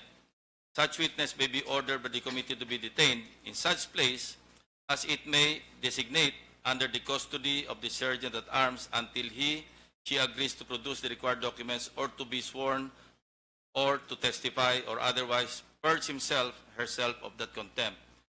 And then, he may offer to answer any question in an executive session.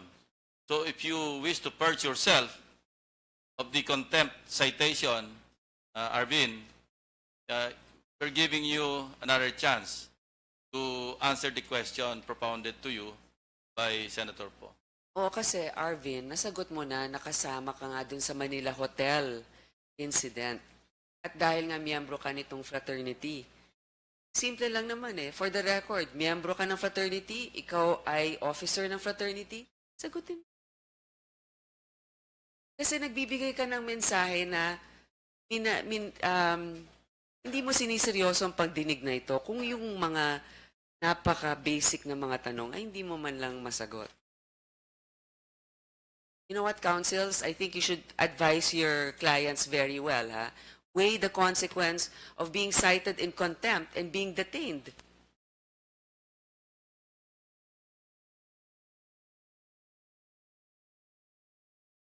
Kailangan mong palitan yung mga abogado mo. Your Honor, pasensya na po talaga. It's one of the elements of the offense. That is a choice that you have to make. You have been already cited in contempt and ordered detained. We have not determined where. You may be detained in the Pasay City Jail. I'm telling you that. As suggested by the majority leader, I was just talking to him over the phone. Sabi niya, we're on recess. And we're on recess, And until such time that you are able to purge yourself by testifying or not evading, doon ka palang pwedeng i-release. I don't know if you will still listen to your lawyer for such a simple question that will not incriminate yourself, by the way. Your Honor, pasensya na po talaga. Because the document itself, it proves that I will not admit it. you know what? Being a member of a fraternity does not necessarily admit guilt on what happened. I'm giving you a chance. Kasi bata ka pa, ayaw kitang ma-detain. Lalong-lalo na dun sa Pasay City Jail or kung saan mang city jail. Hindi ko alam kung mensahe mo ito na kaya mo, you're a tough guy, you're the leader, you will take it. But pick your battles.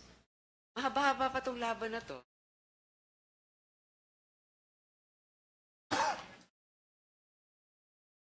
Then say so that you're not the president ba, tawag doon, yung GP. Then say so that you're not the GP. But answer, because that is not incriminatory, self-incriminatory. Just answer. If you're not GP, then say so. If you're GP, then say so. We're giving you so many chances, telling you. Mr. Chair, kahit hindi mo ibigay ang posisyon mo, kung napatunayan na nandun ka sa pinangyarihan yan, damay ka pa rin eh. Pero kahit na ikaw pa ay pangulo ng organisasyon na yan, kung wala ka naman doon at wala kang ginawa, kasalanan.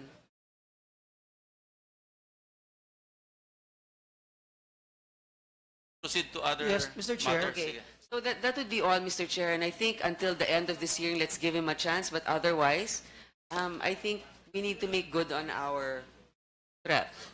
Or Villanueva is recognized. Thank you, Mr. Chairman. Just some important matters I think that we need to discuss.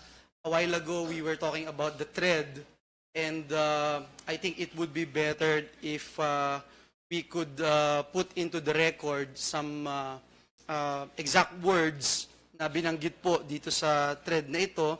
And I'm willing, actually, Mr. Chair, to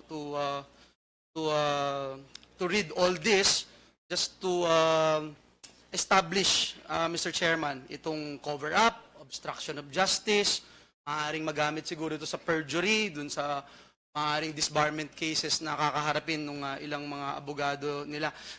Just to point out, Mr. Chairman, for example, ito pong chatroom na ito, ang mga membro po nito, iisa-isahin ko lang po, si Attorney Marvy Abo, Brian Banggi, Attorney Cecilio Jimeno, Attorney Alston Kevin Anarna, Attorney Ferdinand Rogelio, Attorney Edzelbert Canlas, Attorney Cesar Ocampo Ona, Arvin Balag, Jose Miguel Salamat, Attorney Gaileg Dante Acuzar Caraan, Attorney Henry Pablo Jr., Attorney Michael Vito, Attorney Cesar Mongaba de la Fuente, Attorney Nino Cervanes, Ronald Cheng, Attorney Angelo Ventura III, Milfen Alvarado, Attorney Jet de la Peña Villaroman. Tingnan po natin, Mr. Chair, itong thread na ito, makikita po natin si Attorney Marvy Abo. Ang sabi po niya, Brads, we need to meet ASAP, calling on all die-hard agents. Yan po.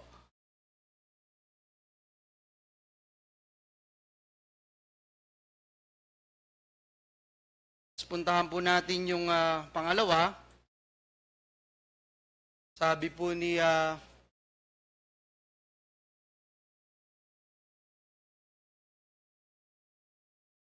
Attorney Marvy Abo, we all have important things to do but I couldn't find anything more important to do than this meeting. Sabi po din ni Marvy Abo, hinold na ng hospital ang naghatid.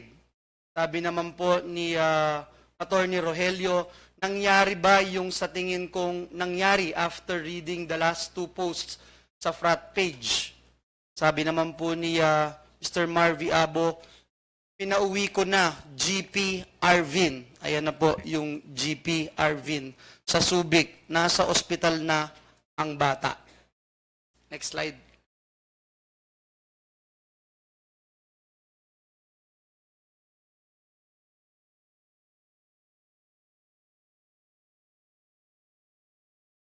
Palagay sa isang thread, yung driver, Mr. Marvy Abo, had mentioned yung driver ni Arvin At si Brad Popoy Solano, naghatid. I Ayan presume, naghatid sa ospital. Opo, nakalagay po.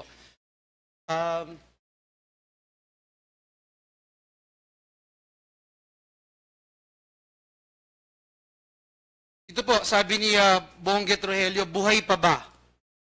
Sabi po ni Alston Kevin Anarna, okay pa daw. Doon naman po sa next part, sabi po ni Marvy Abo, Brad, kapag di naalagaan yung dalawa dun or na briefing, the legal implications could be catastrophic.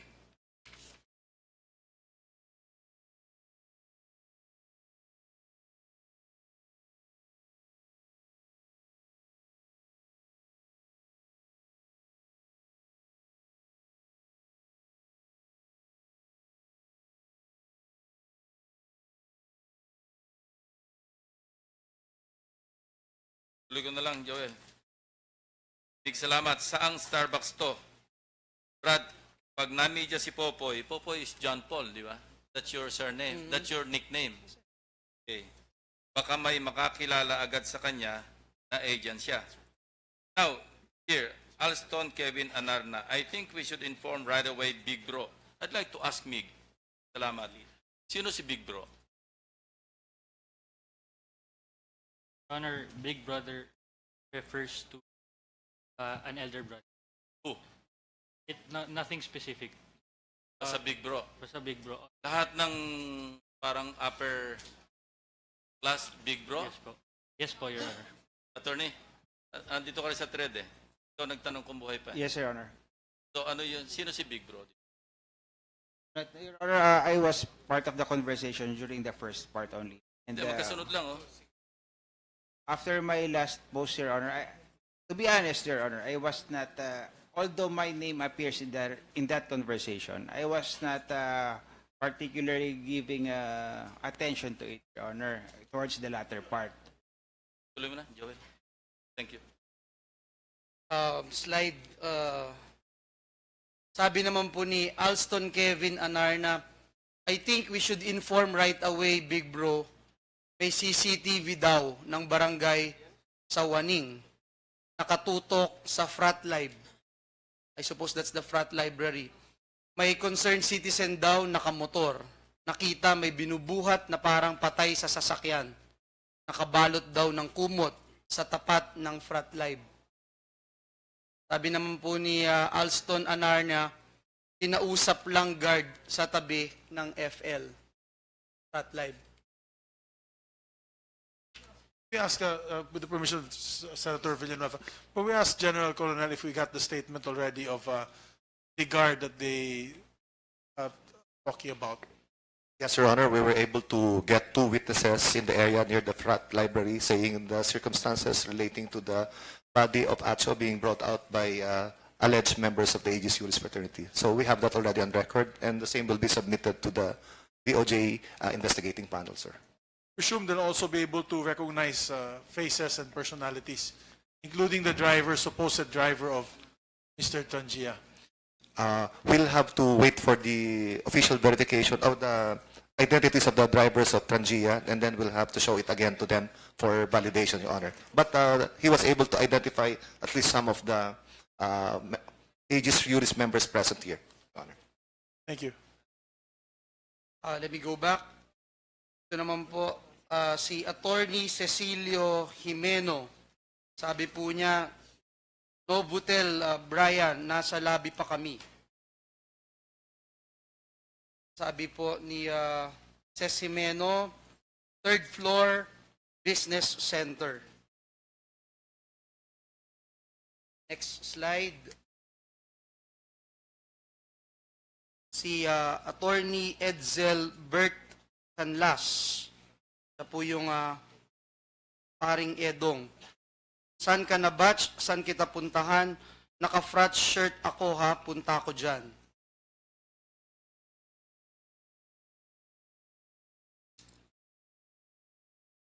The next slide, si Attorney Gayle Dante Acuzar Caraan and Congressman Edwin Uy. Kalagay po dito, Message from HPJR. May place na tayo, Brad. Kung Edwin called me just now and suggested that we form a crisis committee. The primary task is to reach out to the family of the victim para di na mag-ingay. Next slide. Milfen Alvarado, saan venue, Brad? Sabi naman ni Brian Banggi,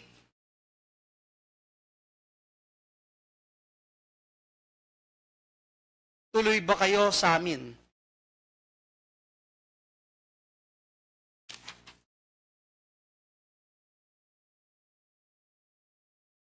Next slide, please. Attorney Cesar Gabad de la Fuente, or Mong. At the moment, wala pa daw consensus kung sasabihin na. Yun pong available, punta po kayo bahay ni Brian Banggi. Then, Mig, salamat. Tatay na yung tumatawag sa cellphone, Brad. Tumawag na kasi yung parents sa number ni M.I. Axel and M.I. Ralph.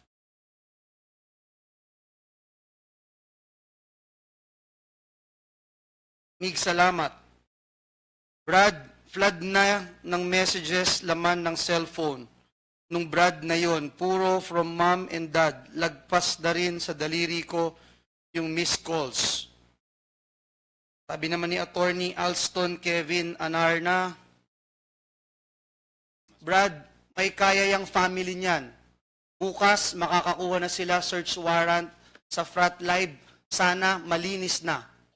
Matanggap na ang matanggal na, I suppose, ang typo error na ang paddle doon. Next slide. Attorney Manuel Ventura, the third.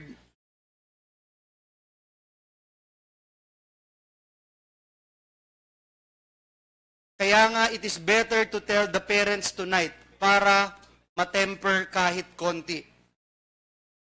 Sabi naman ni Attorney Jet de la Peña Villaroman, GP, Alston, may news tayo if naipalinis ang frat live. Sumagot po si Alston, no idea, GPS. Di ako nakapunta meeting kanina. Slide. Attorney Bert Canlas. We need the guidance of the elders, otherwise we should not be blamed for whatever decision that we will make. Sabi naman po ni Mig Inigo. A brief interjection, Senator Yes, Joel. please. Para lang kay Attorney Layusa. Ma'am, si Alston Kevin Anarna, he's a lawyer, no? Abogado ito. Yung kanyang sinabi Yes, nito, Your Brad, may Honor. kaya yung family niya. Bukas, makakakuha na sila ng search warrant sa Prat Live. Sana malinis na, matanggal na ang paddle dun. Can the Supreme Court motu proprio take cognizance of whatever administrative case is filed against or kung ano man yung liability niya administratively? Yeah, I think so, Your Honor. The Supreme Court... Assuming na ma-authenticate lahat ito. Apo, Your Honor. So, if you examine the statement or the chat, ano, sana malinis na, matanggal na ang paddle dun. Yeah, it can be So, considered... coming from a lawyer, Yes, Your Honor. It can be considered as evidence against whoever said that po Thank or you. texted it. Thank you, ma'am. Yes, PG. Your Honors, without passing as to the admissibility of these slides, Your Honor, and for whatever purpose it may be worth, we again request, Your Honor, that copy of the slides be furnished the prosecution office to be forwarded to the panel of prosecutors for the evaluation. We will do that, PG. Thank you, Your Honor. Thank you, Mr. Chair. Just to Sabi po ni Mig Inigo naman, the guidance must be given immediately. Yung consilium tortured na din mga utak nila. Next slide. Certain Ronald Cheng.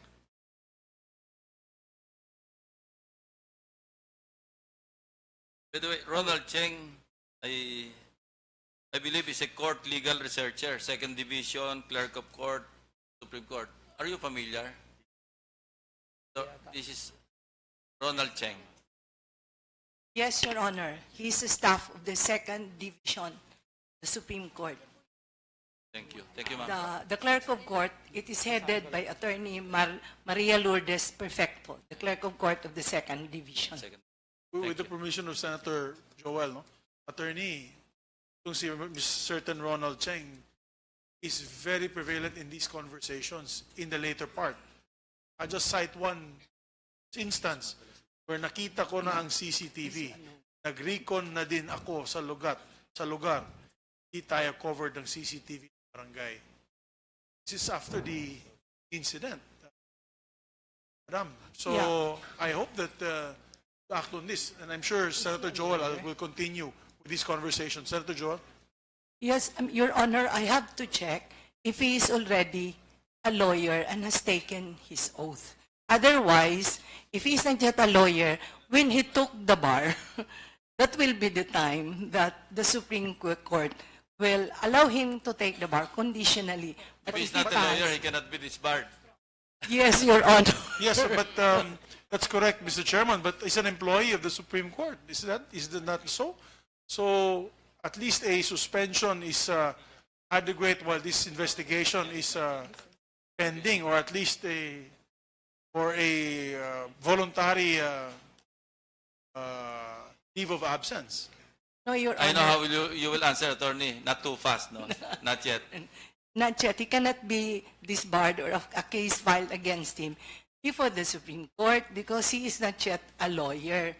But a criminal action or an administrative case can be filed against him before the ordinary courts or before any administrative quasi-bodies, Your Honor. Sige, attorney, pakinggan nyo lang yung conversation, attorney, ha, para matuwa po tayong lahat sa mga sinasabi niya.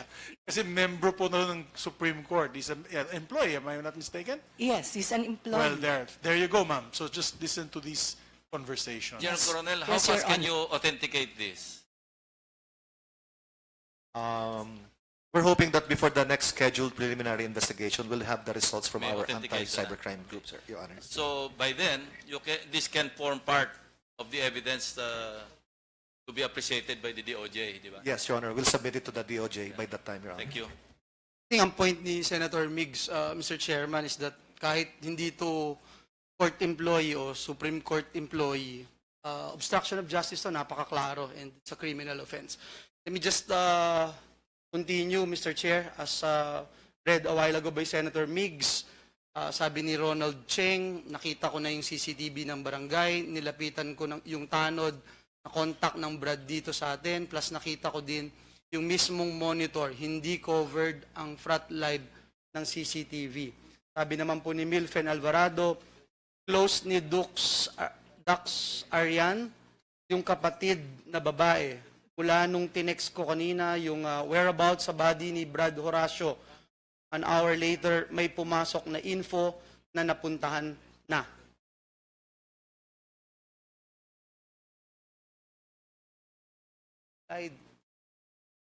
Attorney Edsel Canlas,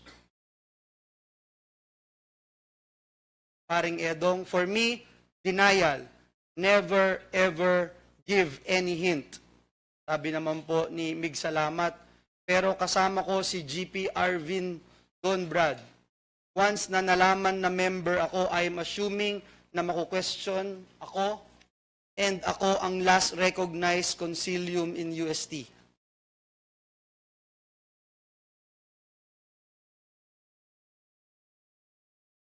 Paring Edong, again. If worse is puntahan ka at person in interest ka, my opinion is just deny it. Paring Edong, ulitin ko, for me, let the investigation take its natural course. The moment na maging suspect ikaw o kayo, you already have the rights. Pwede ka na mag-deny. Kapag dinampot ka, natural, you will need lawyers.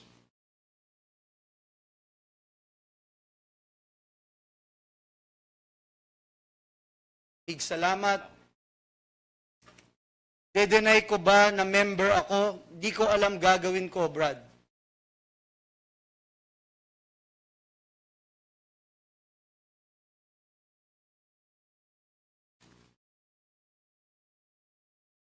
Sabi po ni Attorney Michael Vito, just a reminder, the frat stand by the principles, no injustice. Suffer no injustice. Sabi po ni Mig, salamat Brads, pumutok na sa media.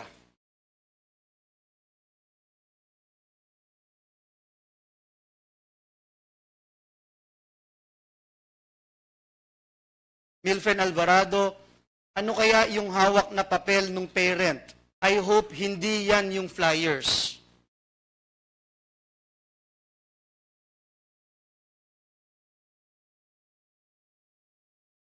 Brian Banggi, kung kailan dapat tayo magtulungan, yan gagawin nyo. Magtago, umiwas. Ikaw naman, Arvin, ano balak mo? Hindi ka magsalita dyan?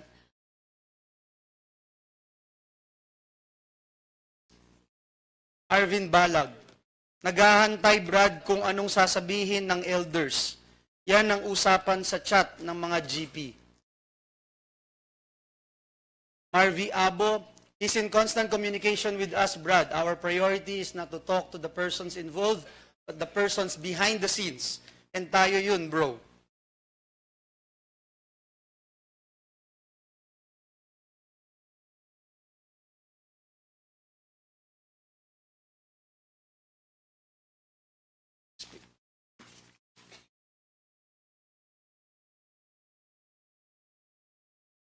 Haring Edong, mga walang kwenta, after you take the benefits of the fraternity, ganyan gagawin nyo sa mga batang nakataya kinabukasan dito.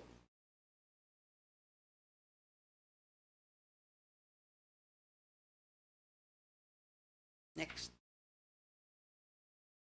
Henry Pablo Jr., tuloy ang meeting ng mga alumni Brads mamayang gabi sa IBP, 7 p.m. Try kong mag-reserve. Brian Banggi, alumni, sino sila? Mga GP? Henry Pablo, tayo-tayo yung present sa Novotel, then bahala na sila Gaile to invite other elders.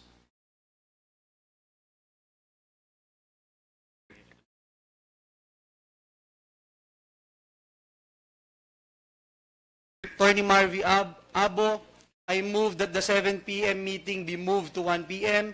Every second counts, Brads. I understand that we have personal commitments, but the life and liberty of our Brads are on the line.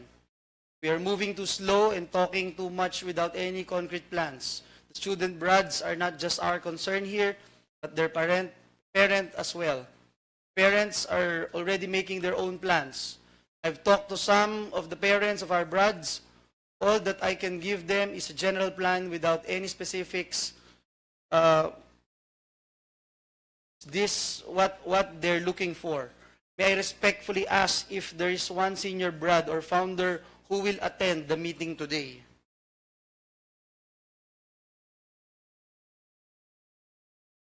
Alston, can we leave this chat group and add again all members at least every 24 hours? So messages will be deleted. Attorney Gaile, Karaan, that is what we started last night. We need to leave this group so that thread will be deleted. Pero binabalik pa rin after leaving. Iba yung naging impression kung bakit nag-leave ng group. Kailan ma-delete content and conversation ng group na ito? Kailangan. Sorry for the term, powerful yung family. slide. Brian Bangi. Just a reminder, the frat stand by the principle, do no injustice, suffer no injustice. Mike Vito, question mark. Brad, aksidente ang nangyari. Wala tayong ginawang injustice. Tulong mo kailangan dito, hindi paalala. Attorney Gaile, Karaan, mula kaninang umaga, nagtatawagan na naman. That's the last slide, Mr. Chair. Senator Sherwin. Mr. Chair, actually nakakakilabot po nung tinitignan ko yung mga slides. But sad to say, none of the conversations encourage anyone to report it to the authorities and to the police. Lahat po ang kanilang objective is really pagtakpan po yung isa't isa, lalo na yung pagkamatay po ni Atio. At this really confirms the analysis of General Coronel na this group really was bent on covering the injustice that happened to Atio. Moreover, Mr. Chair, I notice also na they keep on referring to the elders, keep on referring to Big Brother. So I'm inclined to believe that alam ho to ng elders or ng pamunuan ng fraternity na ito. I don't believe that this fraternity, this group acted alone. I think they had some form of guidance or imprimatur from their elders, as evidenced by the conversations, because they have to keep on referring to these elders and seek guidance on what to do. Ibig sabihin, alam ho nila yung gagawin. Elders na ito, alam po yung gagawin. Meron pong ganitong pangyayari. But I think it's also quite disturbing, Mr. Chair, that respected members of our society, such as lawyers, are the ones encouraging the younger members to conceal evidences and to evade the authorities. I think we have a member of the Supreme Court, Attorney Loyosa. Pero wag na ho natin antayin yung whatever the committee will furnish you, but you've seen with your own eyes that members of our society, lawyers in particular, are the ones encouraging injustice in a particular case. And I would advise you and encourage you to really take action. We have to bring back confidence to the system. Yes, Your Honor. Attorney, and really disturbing, Mr. Chair. And I think I have nothing really discouraging. Mr. Chair. Senator Subi. Yes, Mr. Chair. Just two questions to two individuals. If I would like to ask if Faculty Secretary Attorney Arthur B. Capili's cell phone records also be subpoenaed. I believe that he was the one who informed the Dean the death of Atio. If the Dean is willing to submit his phone records, are you willing, sir? Yes, Mr. Chairman, for the conversations that I had with Dean Levine. And for those also, for other conversations that were done with the members of the fraternity that are here? For those entire September 17, Yes. those who I called or who called me, Yes. I'm willing, Mr. Chairman. Thank you. So this committee secretary is hereby ordered, Mr. Chairman, if it's all right. And then last question to General Coronel. General, I came out in some news agencies the other day na yung DNA po ni Atio ang nahanap dun sa paddle. Can it be confirmed to this hearing? Yes, Your Honor. Based on the SOCO findings made inside the frat library where the initiation had allegedly taken place, body fluids and other trace evidence were recovered by our SOCO crime team, and based on examination with DNA sample taken from the parents of Atio Castillo, it was 99.99 positive match, Your Honor. General, kung nakuha niyo yung DNA ni Atio, makukuha niyo rin yung DNA ng pumalo.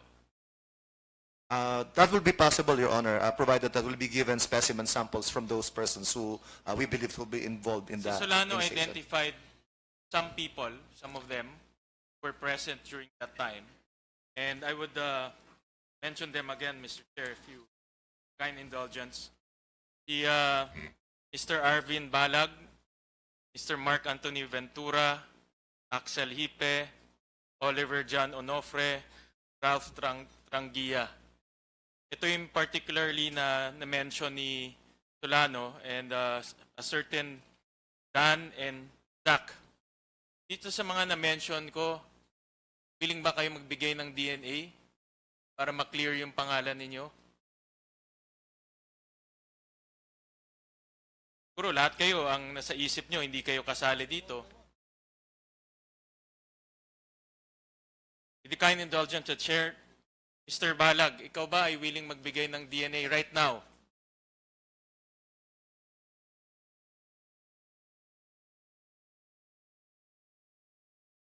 Willing ka ba magbigay ngayon na? Habang andito yung ating kapulisan.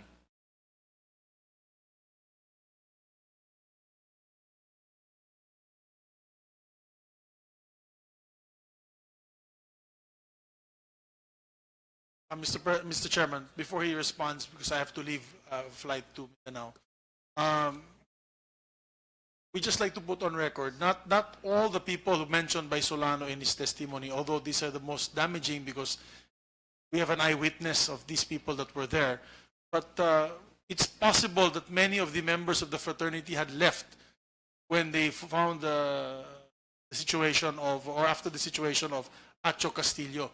So it is very important that the MPD still continuously look for evidence against other members of the fraternity who were not there or were not mentioned by Solano in his testimony. Pwede kasi pagkatapos umalis na sila, alisan na sila, nagtago na sila.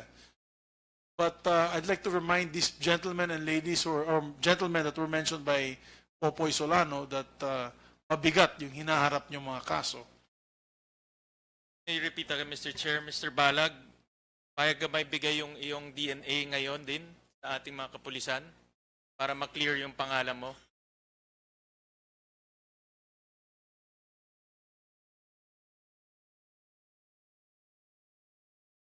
Your Honor, I would like to apologize for my earlier statement na about asking me if I'm a member of the fraternity because po I'm invoking my right earlier po kasi the last time when the testimony of Dean Nilo Divina and Attorney Arthur Capilli, they were used in the supplemental complaint against them po na it may incriminate me po if I answer earlier po. I'll go, Mr. Chair, kind indulgence. I'll go through one by one. So, papayag ka ba o hindi? You answer straight? If you say it will incriminate you, that says a lot, ah. Not at this time po siguro, Your Honor. Papayag?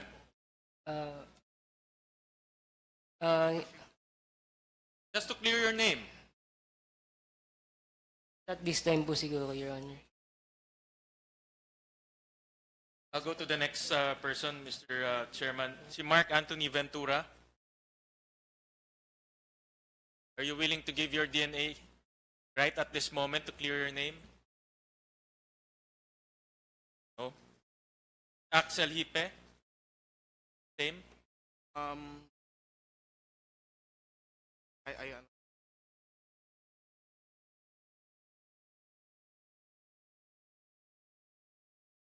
Your Honor, with all due respect, not at this time din. Kay Oliver John Onofre. Your Honor, if ordered by the court, I am willing. And last kay Ralph Trangia. You know, when I hear somebody say na o says na payag siya, at tiyak na wala siya dun. Pero as long as you say na you don't want to, you know, subject yourself to DNA examination, most probably you were there. Kay Ralph Trangia. Your Honor, attention na po pero hindi pinangalan.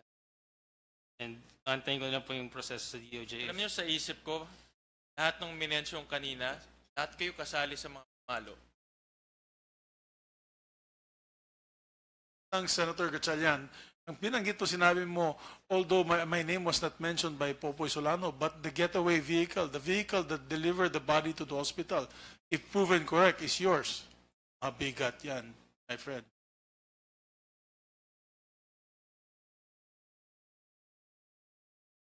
Yes, Mr. Chair. Well, speaks a lot, no? Again, no, kung tama kayo, Mr. Chair, kung wala sila doon at hindi sila kasali, I would right away clear my name by giving my DNA. But it goes to show that all of these personalities are present. Mr. Chair, I just went through the names provided by Mr. Solano, Mr. Chair.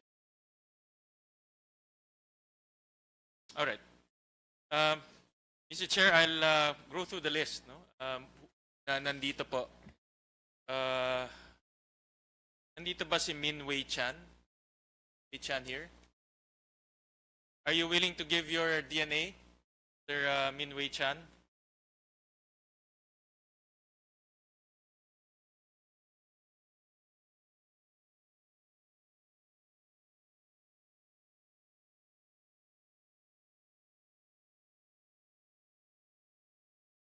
Clear your name. This is to clear your name. Good morning, Mr. Chair. Not unless a proper court. How about to Joshua Makabili?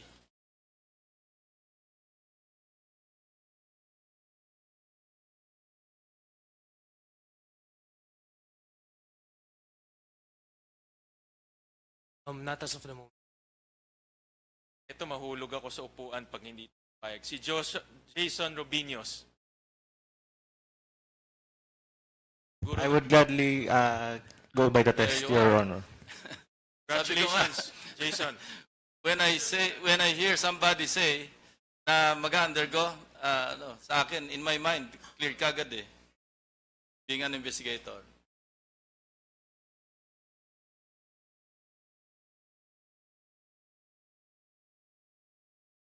Sige, Mr. Chair, I'll go through the list of personalities. Si Mr. Rogelio. Si John Paul Solano na lang. Are you willing? Your Honor, if my specimens would be crossed with Atio, I would have a positive since I was there giving CPR. Okay. Thank you, Your Honor. Si Mr. Rogelio. Attorney Rogelio, are you Your Honor. Are you willing to give your DNA to clear your involvement in this? I am, in the first place, Your Honor, I am not being linked.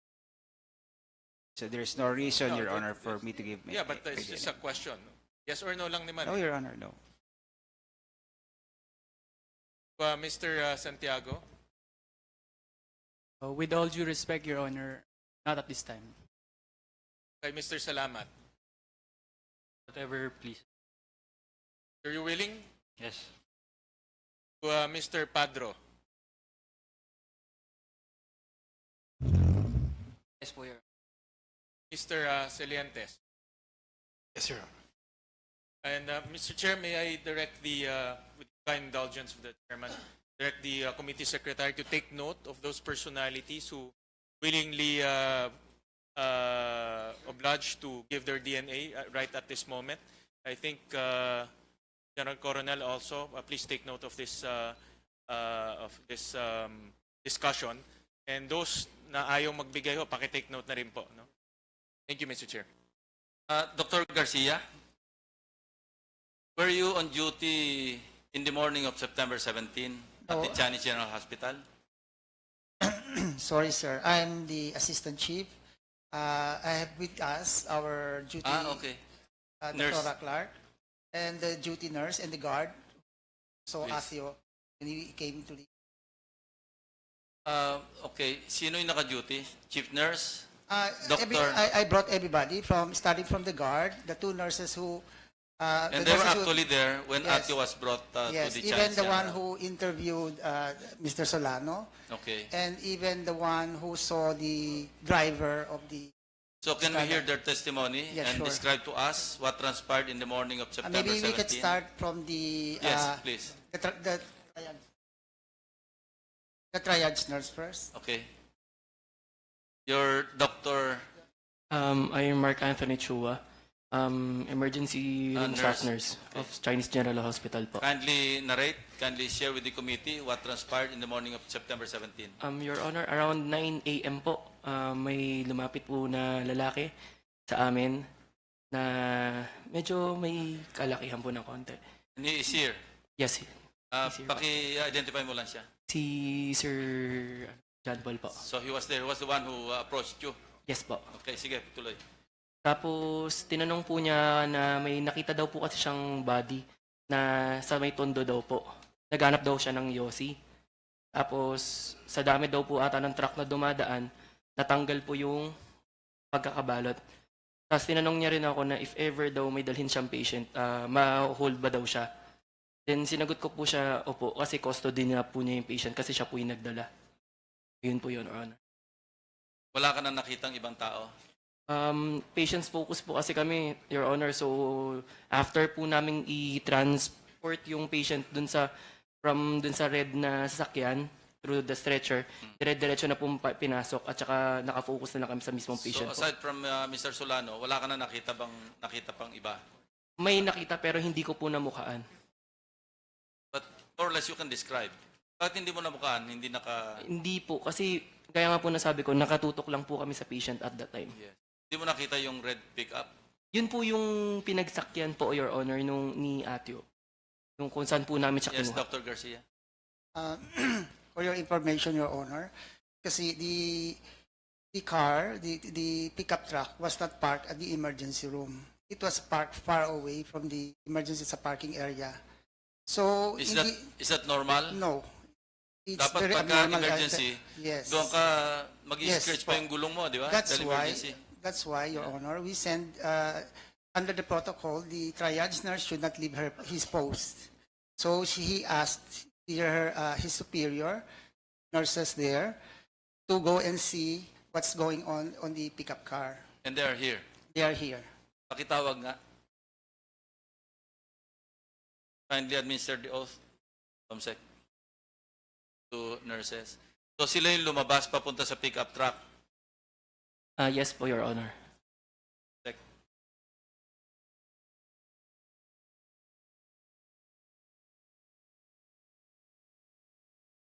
Good morning, Your Honor. I am Shirley Baluyot. I am staff nurse or Chinese. Ako po yung... I-administer ka muna. Sorry.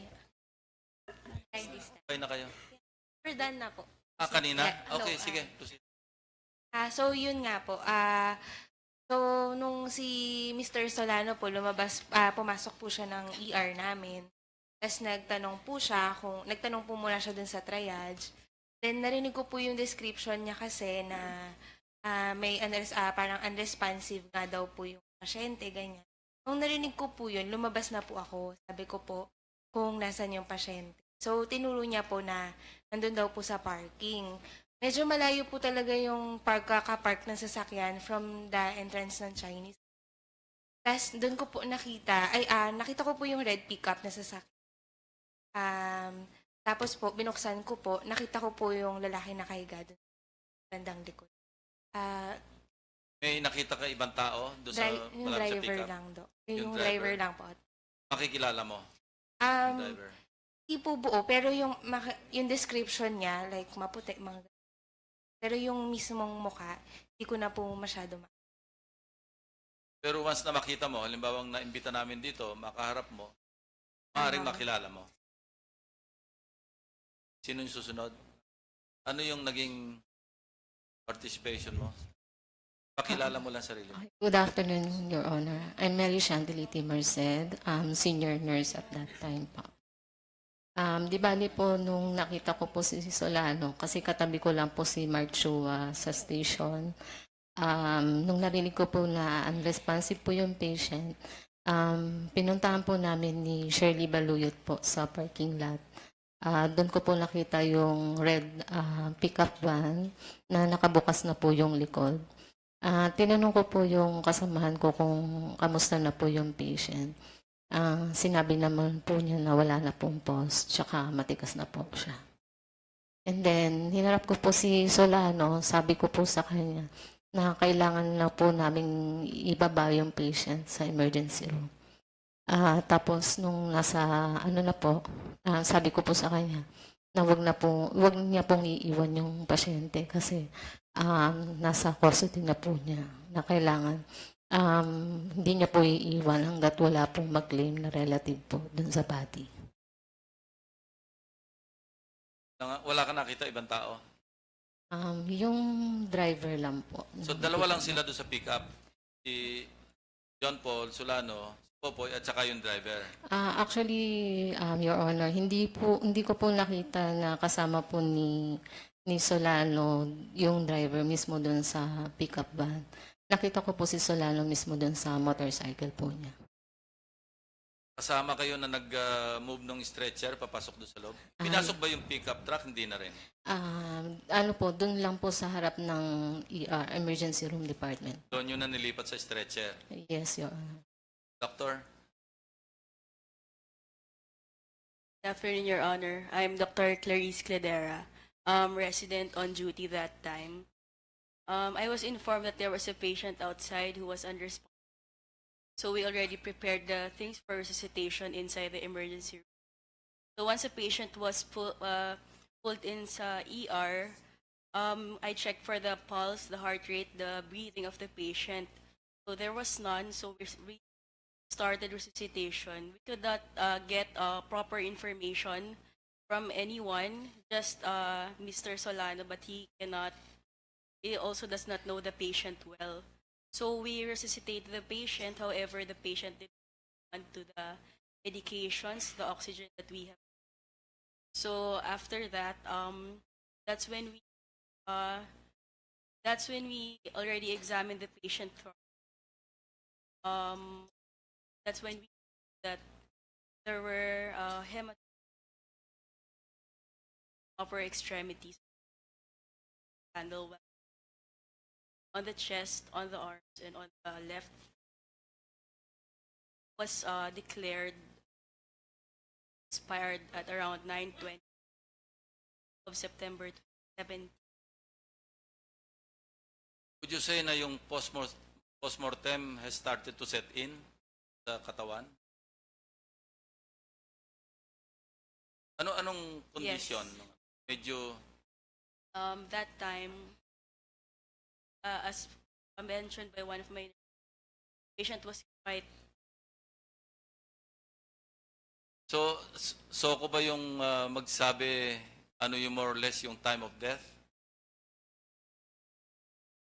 Yan, Coronel? More likely the Yeah. medical legal. Medical legal? Andito ba yung more or less, anong estimated time of death of Atio?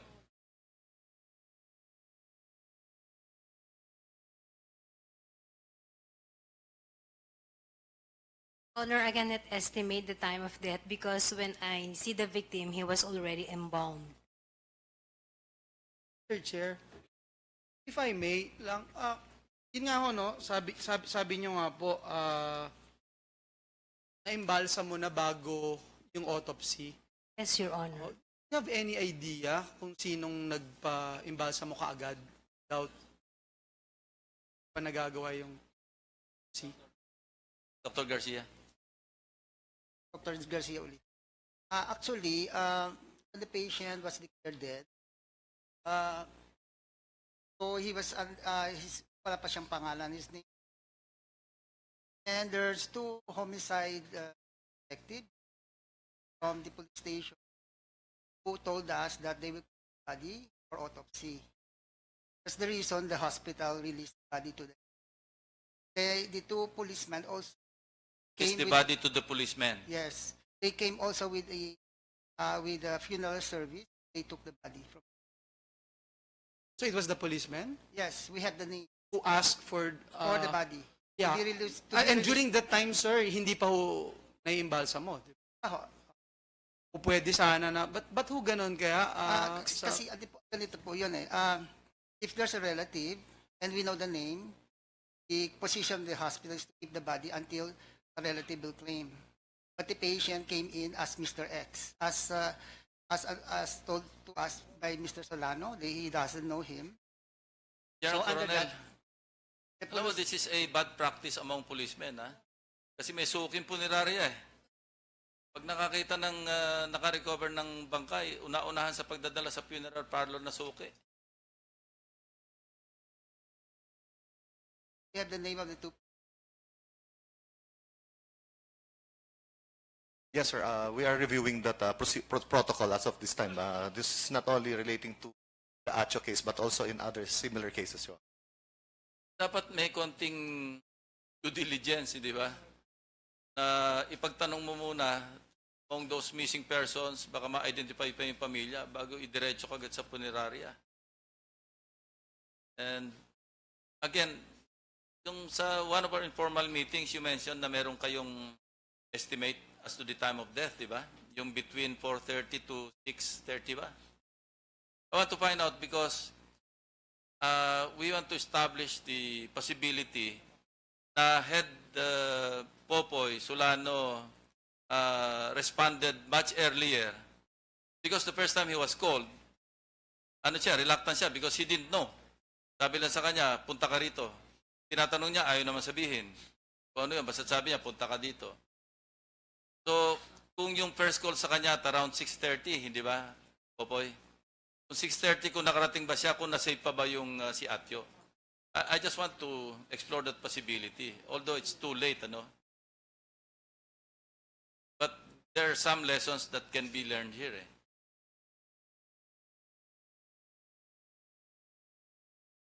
Yes, Your Honor. Based on the interview made with the physician at the time who attended to Atio, in her statement, she mentioned that with the setting of rigor mortis, she gave an estimate that it was already... Not post-mortem, rigor mortis. Rigor mortis, Sorry. Your Honor. At about 3 to 6 hours before the body was brought to Chinese General. Mr. Chair. Doon lang kayo nag-base ng estimated time of death. Yes, Your Honor. Mr. Chair, Yes, if Doctor. I may add, at that time, one of the protocol in resuscitating the patient is to intubate the patient. However, that time we cannot open the mouth of the patient, and the term is rigor mortis. So it usually starts on the head, on this part. So on readings, it's approximately Gaano katagal ba bago mag-set in yung initially, yung rigor mortis? approximately 3 to 6 hours po. However, there are many factors that can be involved in there. So if patient had undergone physical trauma or on the temperature or other factors, Your Honor. Senator Villanueva. No, Mr. Chair, kanina gusto ko lang susugan yung protocol dun sa pag-imbalsa mo, Chief Superintendent Colonel. I think it's very important kasi di ba parang protocol na talaga yun bago mo imbalsa mo, i-autopsy muna, lalo na yung ganitong kaso. Would have helped us figure out yung time of his death eh. Sir, can I refer that question to our chief of our crime laboratory, Scene of Crime Operations?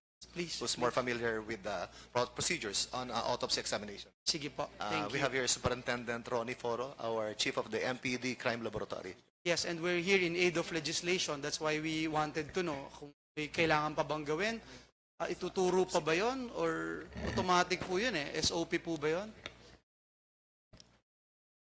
Your Honors, according to the information I got from our Chief of the Medical Legal Division at Camp Crame, wala po daw kanyan, it's a call of the funeral parlors na after 24 hours, ang body of the person dead, nagko-contact na po sila ng embalming. Pero wala kaming call doon. I'm sorry, sir. Kung nakikinig po kayo kanina, binanggit po nung ni Sir na inabilin po o kinuha sa kanila, hiningi sa kanila ng 2 pulis. And can we name the persons? Yeah, we have the name. Yeah, can we ask for those names? We are looking for the records. Siguro ibigay lang sa atin. Kaya yun ho yung tanong natin eh. Nasa responsibility na po ng mga pulis. Tapos binigay po doon sa funeral parlor. Kaya ang tanong ko po is, hindi ho ba SOP, hindi ho ba mas dapat unahin na i-autopsy bago Imbalsa mo. Yes, sir. As it was being explained to me just right now, Your Honor, in instances wherein the victim or the deceased is identified, the protocol is we let the relatives or the next of kin determine which funeral parlor or services that will avail of regarding the post-mortem and autopsy examinations. However, in this case, it was, as explained by the administrator of Chinese General Hospital, the body was unidentified. And initially, at that time, he was classified as a possible murder, homicide victim, possible EJK, or DUI, death under investigation. The action taken by our homicide division then at that time was to inform the accredited funeral parlor, Arcangel Funeral Parlor, regarding this matter, and that is for this reason. That's why they proceeded in the afternoon, if I understand, on September 17, in the hospital to recover or retrieve the cadaver. Question: what could you have possibly missed in terms of evidentiary value to sa pagka-embalm before autopsy? Meron bang setback sa ano yan? May setback sa kaso? At this time, sir, Your Honor, is the time of death, which I understand. Cause of death has already been established by his pathological report given by our autopsy, and also the circumstances regarding the event or the incident wherein the body was brought by possible suspects to the hospital was already established, and I understand also the identity of the victim of in this particular case, Atio Castillo, has also been established immediately with the identification of the parents. Your Honor. I assume you have already the sworn statements of the nurses and the doctors. Yes, Your Honor, we were able to get the statements. Positively identifying Fulano. Yes, Your Honor, we have the statements on that. Yeah, and possibly another person Yes, Your Honor. was driving the pickup. Have you established? Based on your We have information? leads right now, Your Honor, but if you may allow me not to reveal it at this time, I because understand. ongoing investigation regarding But as of that now, matter. wala pa kayong positive ID doon sa kasama ni Fulano. Wala pa. Meron lang kayong leads. Leads, yes, as Your to- Honor. We have names of possible suspect, the names of possible suspect, and hopefully by that time we can show to the witnesses, not only to the staff of General Hospital, but also those in the Pratt Library at the time when the body was taken or brought down from the Pratt Library before bringing to hospital, Your Honor. Sir, just to make sure lang na maging part na to ng inyong protocol, sir, no? Kasi kahit hindi po identified kung sino 'yon, autopsy muna bago balsa mo. Yes, Your Honor. That matter will be brought up to headquarters for Thank you. appropriate action, Your Honor. So, sir, can I just ask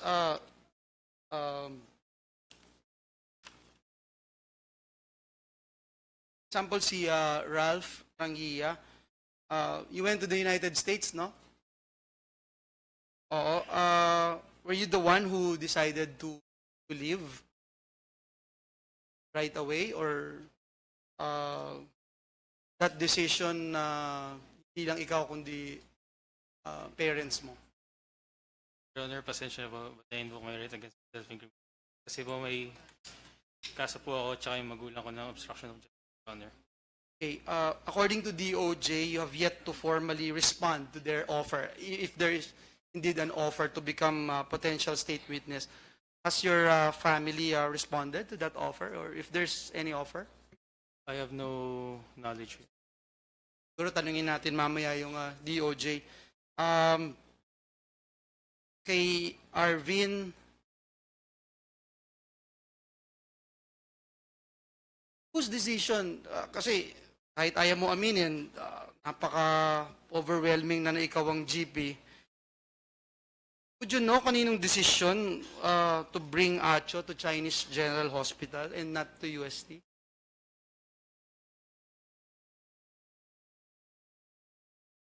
Your Honor, first of all, Your Honor, I would like to apologize for my earlier statements and asking if my contempt be lifted po na I will answer the question if I'm a member of Aegis Juris. Yes, I'm a member, but as to its incumbent presidency po, I'm already in another school po kasi. I'm already in Lyceum College of Law since August po. It's not my sole decision, Your Honor, but I'm asking you now, would you know whose decision, nag-decide na dalhin si Atio sa Chinese General Hospital instead of UST Hospital?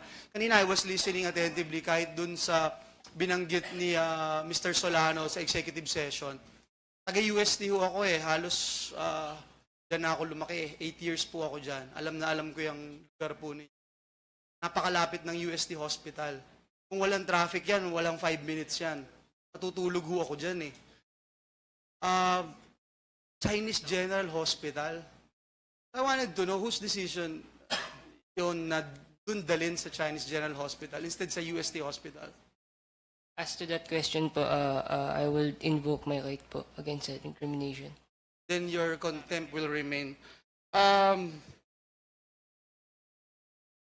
nyo, nakakalungkot ho kasi, Sir Chairman, it's very sad for the Tomasian community. Hindi na nga kami nananalo sa UAAP. Tapos ganito pa, yung puproduce nating lawyers din. Parang nakakalungkot po, nakakalungkot. And I hope we'll be able to bounce back, do something about this. Let me ask, useless to ask, DOJ na lang po. Ma'am, from DOJ? Yes, sir. Yung reports ho, that DOJ has made a formal offer to Mr. Ralph Trangia to be placed under the Witness Protection Program. Is it, would you confirm that? I was just informed a while ago, Your Honor, that indeed there was an offer, but that offer was made by the Secretary of Justice during his interview on a television radio. But officially, Your Honor, the head of the panel is present now. There is none yet, Your Honor. So, it doesn't stand? Or I've not talked officially with the Sige Secretary, po, just for Your the Honor. sake of this deliberation, under Section 10 of Republic Act 6981, or the Witness Protection, Security, and Benefit Act, any person who has participated in the commission of a crime and desires to be a witness for the state can apply and can be admitted into the program whenever the following circumstances are present, which include, among others, 1, there is absolute necessity for his testimony. 2, there is no other direct evidence available for the proper prosecution of the offense committed. His testimony can be substantially corroborated, and last but not the least, he does not appear to be most guilty. According to extensive jurisprudence ng Supreme Court, well, isang item po yung flight is one of the clearest indicators of guilt in a criminal offense. Based on that, si Ralph Trangia qualified to be put under Witness Protection Program. Wouldn't his flight to the U.S. Be indicative of guilt on his part, thus putting into question his eligibility also into the admission into the WPP? Would you say so? Just for the sake of Well, discussion. usually, Your Honor, there is a principle that flight is indicative of guilt. But in order for a witness to be considered a state witness, the enumeration that you mentioned, Your Honor, has to be considered. But it has to be evaluated by the panel, Your Honor. And one, he must appear to be the least guilty. And there are no other witness or witnesses that are necessary or which would pin down the accused. So I cannot at this time be of liberty, Your Honor, to state whether or not... Should he be the least guilty or not the most guilty? Not the most guilty. He should appear to be not to be the most guilty.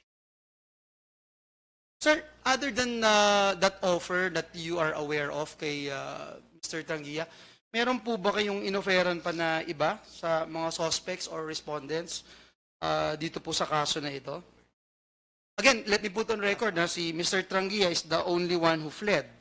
none of the other respondents or members of the aegis juries have done the same as of now. Wala pa po akong alam at yung kay Mr. Tanggiya lang ang narinig ko, ngunit personally po, hindi pa nakarating sa panel ang tungkol sa offer. So si Mr. Tanggiya lang, yung pagkakaalam nyo po na Opo. inoferan. Yes, Your Honor. Si Mr. Tanggiya, attorney mo, si attorney Roel Ilagan, am I correct? You're here, attorney Ilagan, no? You're from San Beda? Yeah. And you're also a member of Lex Talionis fraternity? I'm not a member. You're not? of NRP. Okay. Sige po.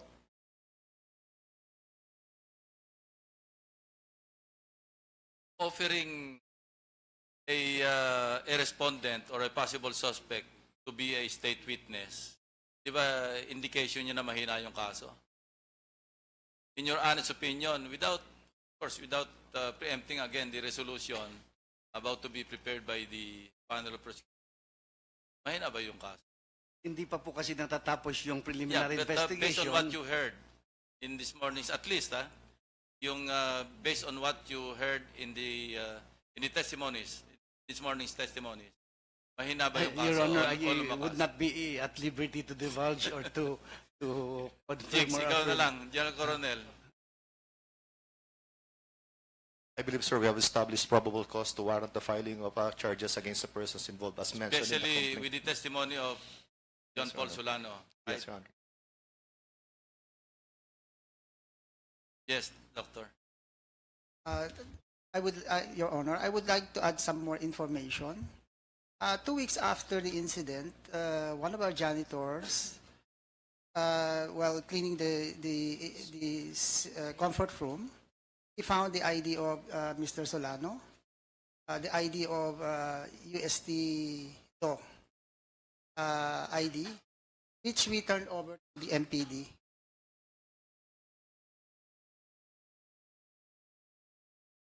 So it cannot be denied that it was indeed John Paul Solano who brought Atio to the hospital. Even without him admitting that, there are so many witnesses and even physical evidence that would show that he was actually there. Okay, please. Mr. Chair, gusto ko lang din mag-clarify. Kanina si Senator Miggs nag-clarify. And kanina I was just reading the thread, and just to put on record na hindi ko mo binanggit natin yung pangalan doon or kasama doon sa thread ay guilty na siya or kasama na siya dito sa nagko-cover up or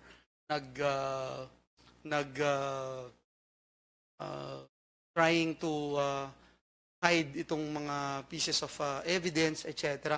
Kasi naalala ko lang, Mr. Chair, si Congressman Edwin Uy, who was mentioned.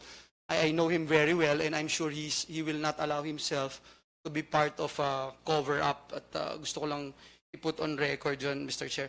Mr. Chair, nandito rin si Jason Adolfo Robinos. Sir, you're also a listed officer of Aegis Juris? I was an officer last year, Your Honor. Okay. Sir, siguro kayo na lang yung tanungin natin. Sa recruitment po ba ng fraternity, binabanggit po ba na merong initiation rights at kasama dun sa initiation rights itong hazing? Nung pong sa akin po, I can only speak for myself. Wala naman pong sinabing ganun. Pero nag-undergo ka ng hazing?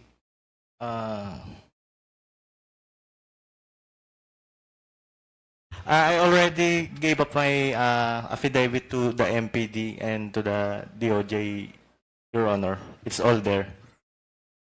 May we know if it's yes or no? If it's already there? Yes or no, sir? Yes, Your Honor. Okay. Last time sinabi mo no eh. I asked you, point blank. Yes, Your Honor, but I was confused at that time.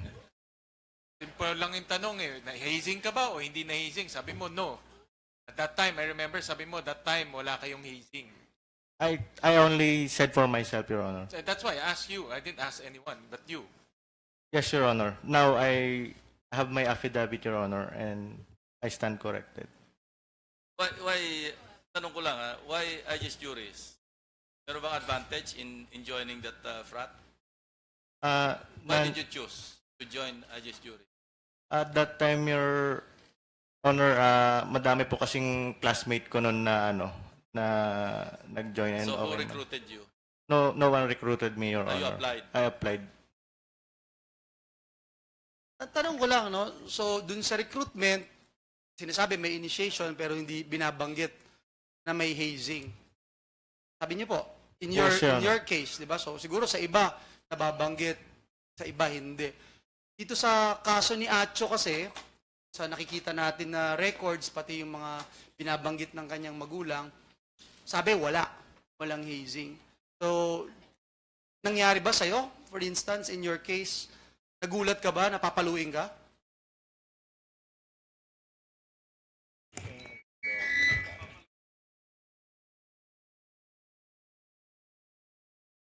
It's already in my affidavit, but since it's an Is initiation, it in your affidavit that you were surprised na papaluin ka? no, Your Honor. Oh, that's my question. Teka, Were you surprised? Excuse me, Senator Joel. Yung initiation saka yung final rights, part ng process yun, ano? Yes, Your Honor. Anong diferensya ng dalawa?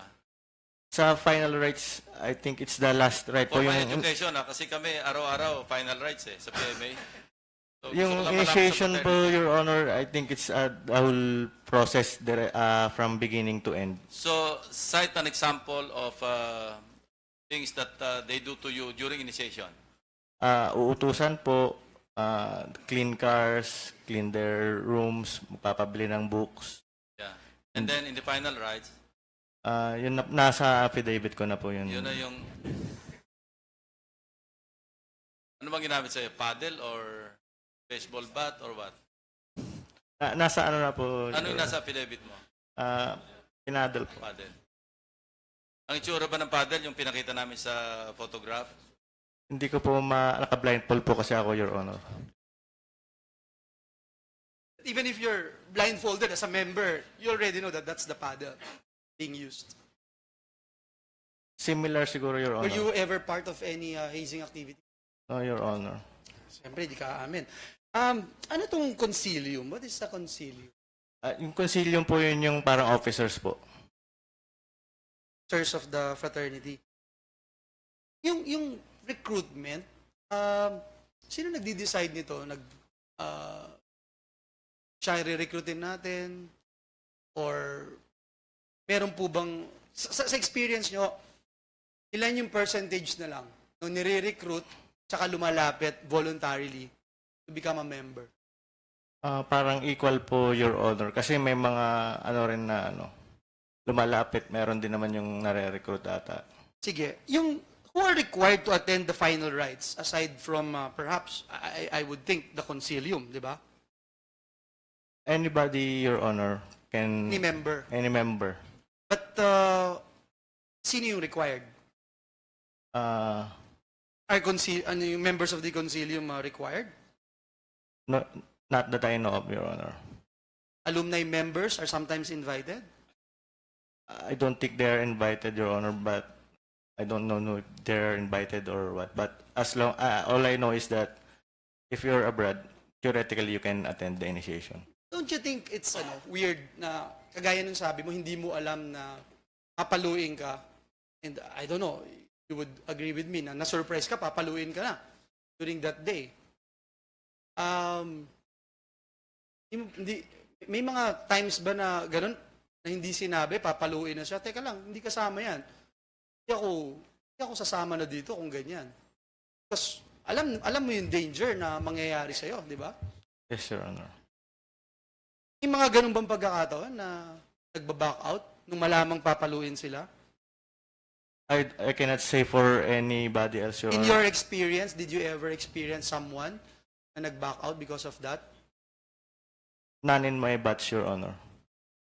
Sa mga nandito po, Ralph, Arvin, Migs, Bong, yung members po ng Aegis juries, lahat po ba kayo na-surprise na papaluin kayo nung sumali po kayo sa fraternity? O meron kahit po isa dito na nasabihan na meron talagang hazing ito?